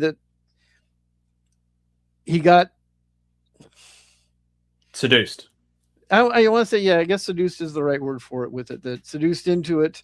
He didn't intentionally go in and trying to be evil. He was and that's what makes him such a good character in Steps to Deliverance is, what he wants is not a bad thing. He wants the Basilian, the royalty and things to respect the peasants and the people that, they're supposedly taking care of, and not, they're just, they ignore them. And he didn't like that. Yeah. And I think that's the nature of any good bad guys. They don't think they're the bad guy. That's what makes a bad guy good. Sometimes a good written character is they don't see themselves as the bad guy. But to go on to this point, that Dion, which we find out at the end of Last Light, his new name is Dion, so D''YONN. He is now an Abyssal, and he gets promoted to an Abyssal Guard at the end of Last Light. And in this book, we find out that he possibly could be promoted to be a Moloch, which is just a big fat old Abyssal. So he's moving up the ranks but it is really cool to see another Steps of Deliverance character in this book, which I think that goes to 5. So they've got the leader of we got Dion, right? And then we got Orion, we've got Estelle, we've got August, Agus, the one who leads the Order of the Sacred Ark. He's there. And we've got T-Pain. Yeah. So we've got 5. I think we got 5 characters from Steps of Deliverance from a book written in 2015 or something, like 10 years ago. And now all of them are actually in the book for the tabletop, which I think is a huge thing, considering for a very long time the novels and the actual tabletop books were kept very separate. So I think that's a huge achievement, and I think it's a really awesome evolution of the franchise, or the fact that there's so much cross-pollination now, and I think that's absolutely amazing. And it's cool. They may have been introduced a long time ago, but all of them were just in as late as in Last Light, which just came out last year. So, and Sam Chris as well, the one that we're seeing on the screen. Initially, she wasn't actually in the book, but we find out in Last Life it was actually her. Yeah, because she's the one that saved Orion. Yep. So it's actually 6 on that theory. She wasn't an original creation, but that's a nice little name back then. Yeah. Yeah, she wasn't named. Only named in Last Light, and I found out from Mark that wasn't deliberate as well. So that's just a coincidence. That cover actually now makes more sense. But yeah, that's all my trivia I have. I'm sure I forgot something, but I hope someone got something out of that. But now we've reached the end of the podcast where we just talk about what happens next. Did we like it? What did we like? What do we think we have should improve upon? I guess. All right. Who wants to go first? Oh, we'll let Mike go. Okay. Go, Mike. So what do I want to see happen next? Well, I want to see the next book. I hate waiting. I want to know what's going on in this story, and especially knowing it's going to take 2 years. Yeah, I want to see the next 4. Let's just get them out. Yeah, I want to, but I don't want them to I want to see them, but I don't want to rush them too much. You know, I want them to be good. I know, you know, that this is a when I played other games, there's only been one other game that I cared much about the lore going on with it. And that was with Malifaux, and that was some of the best lore I'd ever read with it. Some of the stories there were, I was buying books just to read the stories on them, and after I quit playing the game. And this is close to that, you know, when I used to do Warhammer, I never read the novels, they didn't interest me, but I'm excited for any of the novels to come out now. And now these expansion books are exciting me too, to me, even more than getting the new rules and update army lists. You want me to go through all 4 questions? Oh no, it's all right. We'll just have an open discussion, so we'll just jump in. I personally think this is an improvement from the Invasion book. I think the problem with that I had with Invasion, it was too vague about certain things. This book kind of felt like it was stop beating around the bush and give us a certain. I still think it suffers from being a little bit too much ambiguity, and you don't like if someone put your gun to the head and say, tell me where the Zerkali invasion is at. I still can't really tell you the progress of it. All I know is that they're still invading. It looks like they're held up in Hellthorn. The salamanders seem to be holding out there with ogres. Ophidia seems to be having some issues there, but it's still a little bit unclear where that progress is. And then with the fracture, if you were to say, where are we with fracture? Like, at what point in the conflict are we? I can't really say whether we're deep into it or what's happening next. And there's still a lot of like, where are we? And if you were to explain that to somebody, it's hard to sell when you're even a little bit confused of where it currently is. And I think I've currently been reading a lot of the Edge of the Abyss campaign, and that felt like a proper campaign. You kind of saw the journey of the story and what battles took place, and you could actually play on those battles. And here, because everything's so disjointed, there's not really like a clear indication of the story. It's kind of like bits and pieces of the story are kind of all over the book, and you kind of have to read the whole book to kind of understand all the pieces there. And I think structure is, I think that's it's having that problem because it's trying to cover all the 4 armies in their own way.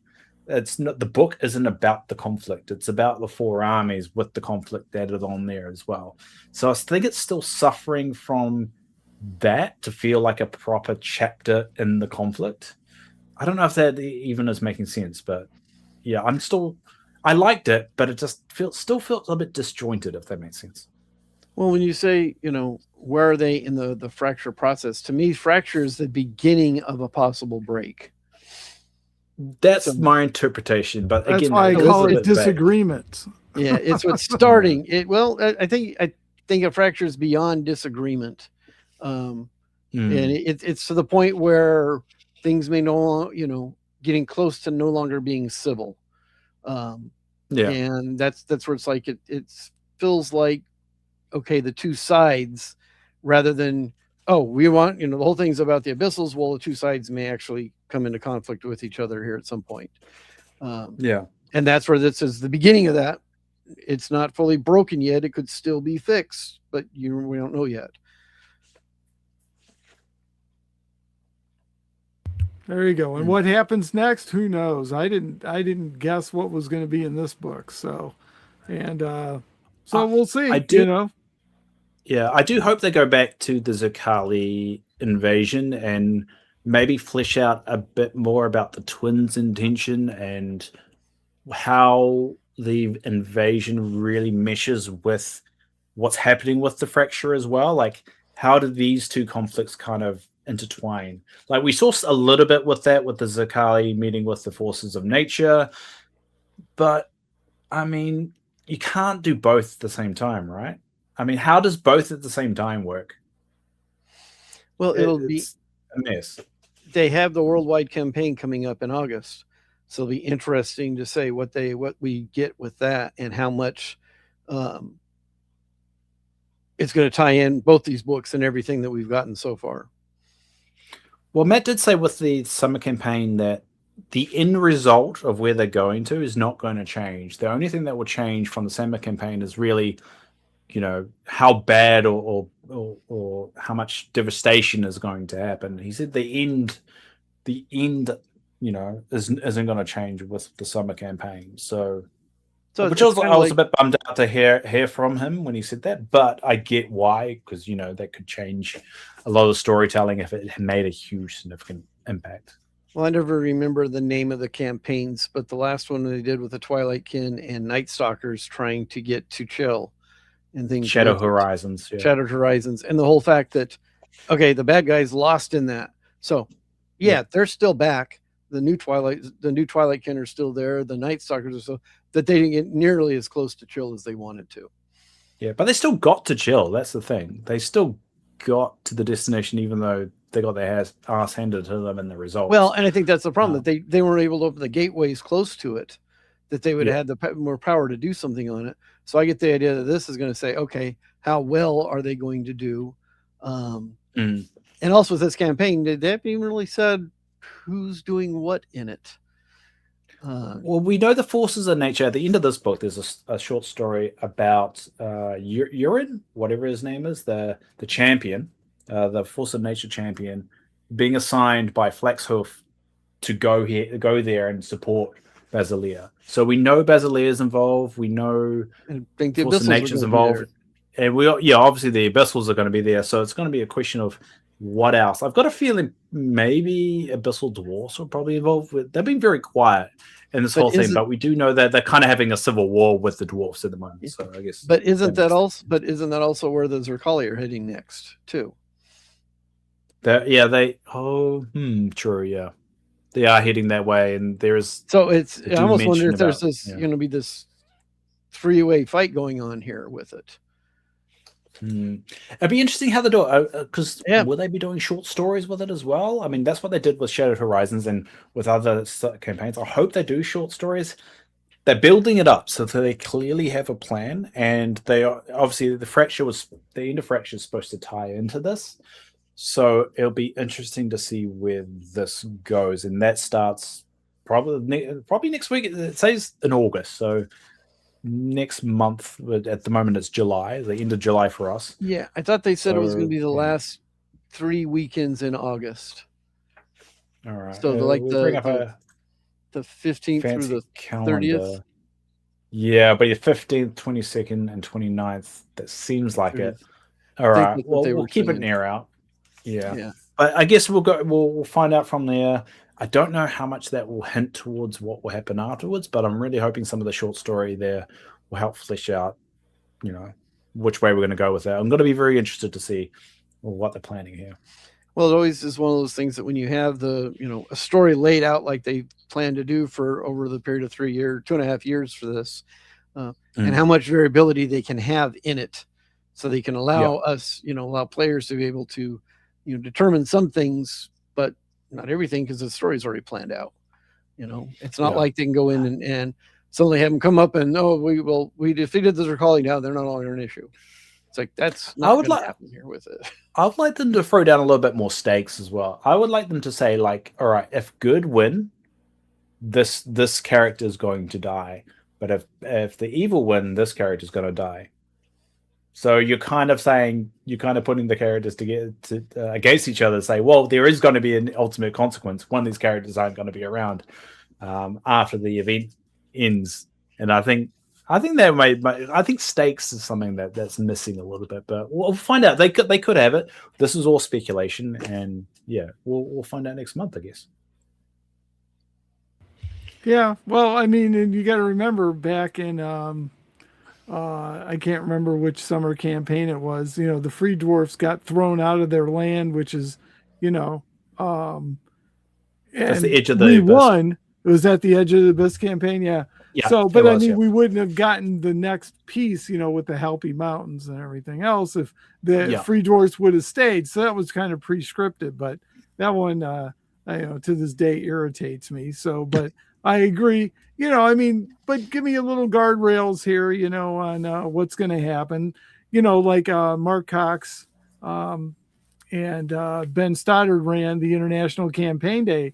That was really cool. Ben had all the lore, and it followed through. So I'd really like to see something like that coming out of Mantic, where they already had the story going, but Ben had like 3 different stories going, kind of like a tree campaign, depending on how the result of that week or that day or that battle or whatever worked out. So, if they could evolve it based on the feedback that they get from that weekend, and then they pick, the next direction, it should all be scripted out and end up places that they want to go at the end of the day. But I'd love to see that. That was such a good time with the International Campaign Day. So I'd love to see those come back sometime. And, Mantic has a chance to do that. So that's what I'd like. It will make them stand out a bit. And I think that would be, especially in modern day, what gets your brand out there a lot more is things like that, is having something really, that the community can influence this huge lore in a very public way. And I think that will be a really good selling point for Pannithor as well, to show how much it is influenced by the community, which we already know it is quite influenced by the community in terms of rules itself. People are very vocal about their rules, and Mantic have historically been very good at trying at least to make everybody happy. Never does, but everyone tries. So speaking of rules and the campaign, did you all see the announcement of the beta version of Siege rules are going to be part of the campaign to use or not? But they're looking for feedback from them for 4th edition. You should know, Mike, and not a lot of people know this, I've never played a game of Kings of War. Then you don't care. So I had no idea. I don't even know. I don't know. I don't know if you saw the announcement about it, or I did see the announcement. I did see the announcement of it. I can't have an opinion on it because I have no idea. Okay. What about you, Mark? I know that you love playing those small point armies, which are great for siege. You can have guys fighting over a wall. There you go. Well, I think that came out today, right? Wasn't that in the news today? Right. That's why they call it the Siege of Sammarit, right? Yep. So, that you can they'll have siege rules, and they're not final. They said that they are beta. They're looking for feedback, but you can play siege with it or just regular battles.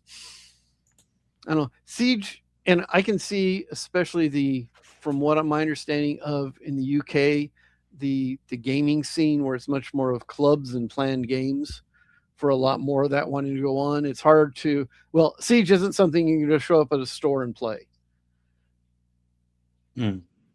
Because typically they're not bound, the whole thing is that you've got to have some type of fortress you're fighting over, and the defenders inside of it, typically the attackers are going to have a much larger force because the castle itself is part of the defenders on it. So you have to be prepared for it. You have to make the stuff for it. Yeah. So it looks like it's been a long time since I've done one. I actually built a great big orc fortress that we played on a couple of times way back in the day. Yeah. Well, it looks like the Siege of Sammarit is beginning on Friday, August 14th. So. Yeah, I was going to say that until the Sunday the 30th. Yep. Yeah. They said they wanted 3 weekends on it. During the campaign, your games of Kings of War Champions, and Armada will help decide the fate of the city of Sammarit. So Armada's involved too, which, to be fair, they've been supporting Armada in the Vault very, very well. And I don't think that community gets enough love. And to shout out to people, Armada's still an active game. They're still coming out. I think they're coming out with the Ratkin fleet at the moment. Yes, Ratkin just started coming out. I was a little disappointed. I was hoping they'd do Zerkali because of the whole invasion stuff. Yeah, I think that's coming. Sailed across with it and pictures of the ships. It's like that's the one that makes sense now. Is where's the Zerkali fleet to fight? Maybe next year. I'll be very surprised if they don't eventually come out with a Zerkali or a Fidia fleet, or even both. I think both of them will eventually come out. Oh yeah, both of them are definitely coming. Absolutely. Yeah. So I guess we've covered everything. We're going for nearly 2 hours and 50 minutes. That's a really good effort by us to talk about lore and geek out for a while. I guess any last words, because I'm exhausted. My mouth is very dry. So Mike, Mark, anything you want to mention? Anything here that you want to throw in that we haven't covered yet? Well, Mike brought it up a little bit before here, and it's like, what 4 armies do we think we're going to get in the next book? So, Oh yeah. I'll go with because we got the Ratkin Abyssal fleet or the Ratkin Armada fleet. I think that should be in there. So I'm going to go elves, dwarfs, Ratkin, and then throw in a random 4th one. I'm not quite sure who. So. Oh, who's kind of a low-level faction that doesn't really need anything? Who's kind of arrogant. So I feel like dwarfs because dwarfs are arrogant. Every time I hear arrogance, I think elves make sense. Yeah, but dwarfs make sense as well, considering how stubborn and traditional, and a lot of Ben Stoddard's book is about sometimes the stubbornness of dwarfs, of sticking to tradition and shaming Garrick for so much for what his ancestors did a long time ago, and they're so stubborn with it. And I know dwarfs feel like it's coming. That's why I'm stuck on that. I don't see, looking at the titles, so we've got Rumination after Arrogance, then you got Alliance, and then you've got Death. Yes. Those are the names of all the books going forward, and none of them, other than Arrogance, fits dwarfs to me. Well, I would wonder if you'd want to, with Mark, kind of building on what Mark said, we've already heard elves, dwarves would be good. How about, and he was saying add Ratkin in just because of the fleet. I don't know. But if you have dwarves and Ratkins, why not then finish off with the Abyssal Dwarves? Oh, I thought about them, and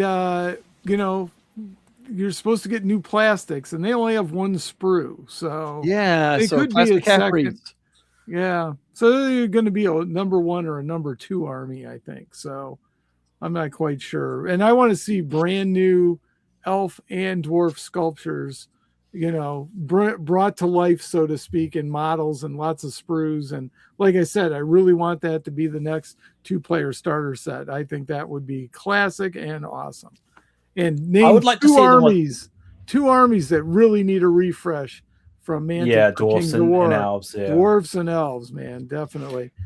I would like to see more with the models for elves, a little bit more incorporation with the different subset of elves you can get. Like you got the Northern Kindred, and you got the Southern Kindred, you got the Sea Kindred, and you've got the Twilight Kindred. Eastern Kindred as well. And not Twilight. They got their own faction. They're put to the side. And what's the other one? The Dragon Kindred as well, and maybe just Sylvan, bring that lore flavor back into make what makes these elves so much different. Because otherwise, you could just build elf models that are just copy and paste from Warhammer, and you don't want that. You want something that's really unique to Pannithor in terms of these elves. So I'm hoping they go down that route anyway. So I think it's interesting that the board games, etc., that they have done, they have re-released all those miniatures in a way to buy them, except what they have not released at all in any form is the elves from League of Infamy. Yeah, I want to see them patterning the new elves off of those. So those are some nice sculpts with those.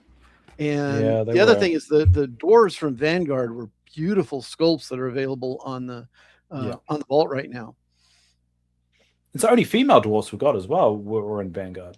No, they had the Ironclad. Oh no, the Vanguard dwarfs were awesome. I mean, there was a female ranger, a female ranger. I mean, what's wrong with that? Nothing. Oh, no, I'm not saying nothing's wrong. I'm just saying that's the only time we've gotten female dwarfs. That's what I'm pointing out. Is the fact we need more. We need more like representation, but because it makes more sense that in dwarven culture that in a world like Pannithor, you wouldn't be just getting male exclusive armies because you would run out of people so quickly because war's happening literally every day. Like there's only so many men in the world, so you're gonna have to mix it up and put I mean, in Basileia they make a point that the paladins are female as well. They're both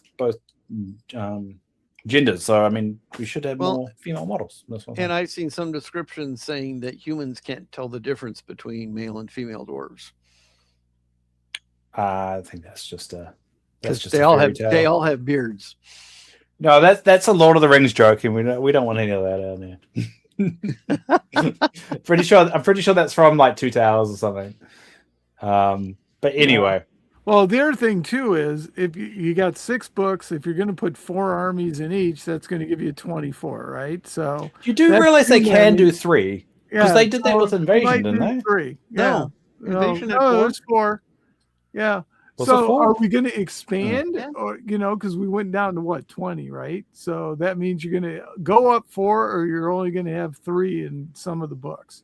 Well, and So- Invasion already was a brand new army in it, so we've had that precedent. But yeah, Right. Invasion had the Zerkali and halflings and salamanders and And Trident, yeah. and Trident realms. Trident realms. Yeah, had the 4 of Yeah. them in there. Yeah, you're right. Now Yeah, I'm wondering sorry.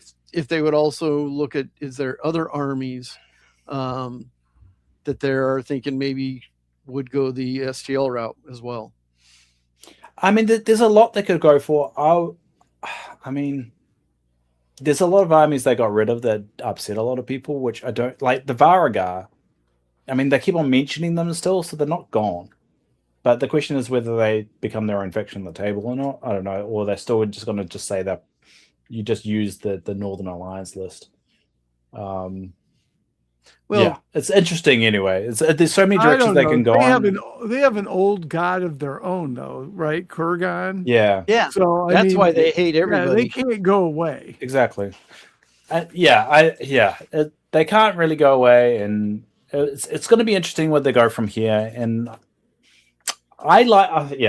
there's so much potential, and I think that's what's exciting about it. There's a lot of potential of where we can go from here. It's just a case of where do we go, which direction we're going to go. And there we go. I think I'm done. There you my mouth go. is so dry. I need water. On that, we're done. There you go. All right. Well, Yeah. thanks, folks, for joining us. Michael, thank you so much for taking time out of your Friday night to come join us and talk all about lore. And hopefully we can con you into coming back. No problem. Thank you for having me. Absolutely. It's been a great discussion, and I hope everybody's enjoyed it. So, sounds good. And until next time, everyone, take care. See ya. Bye.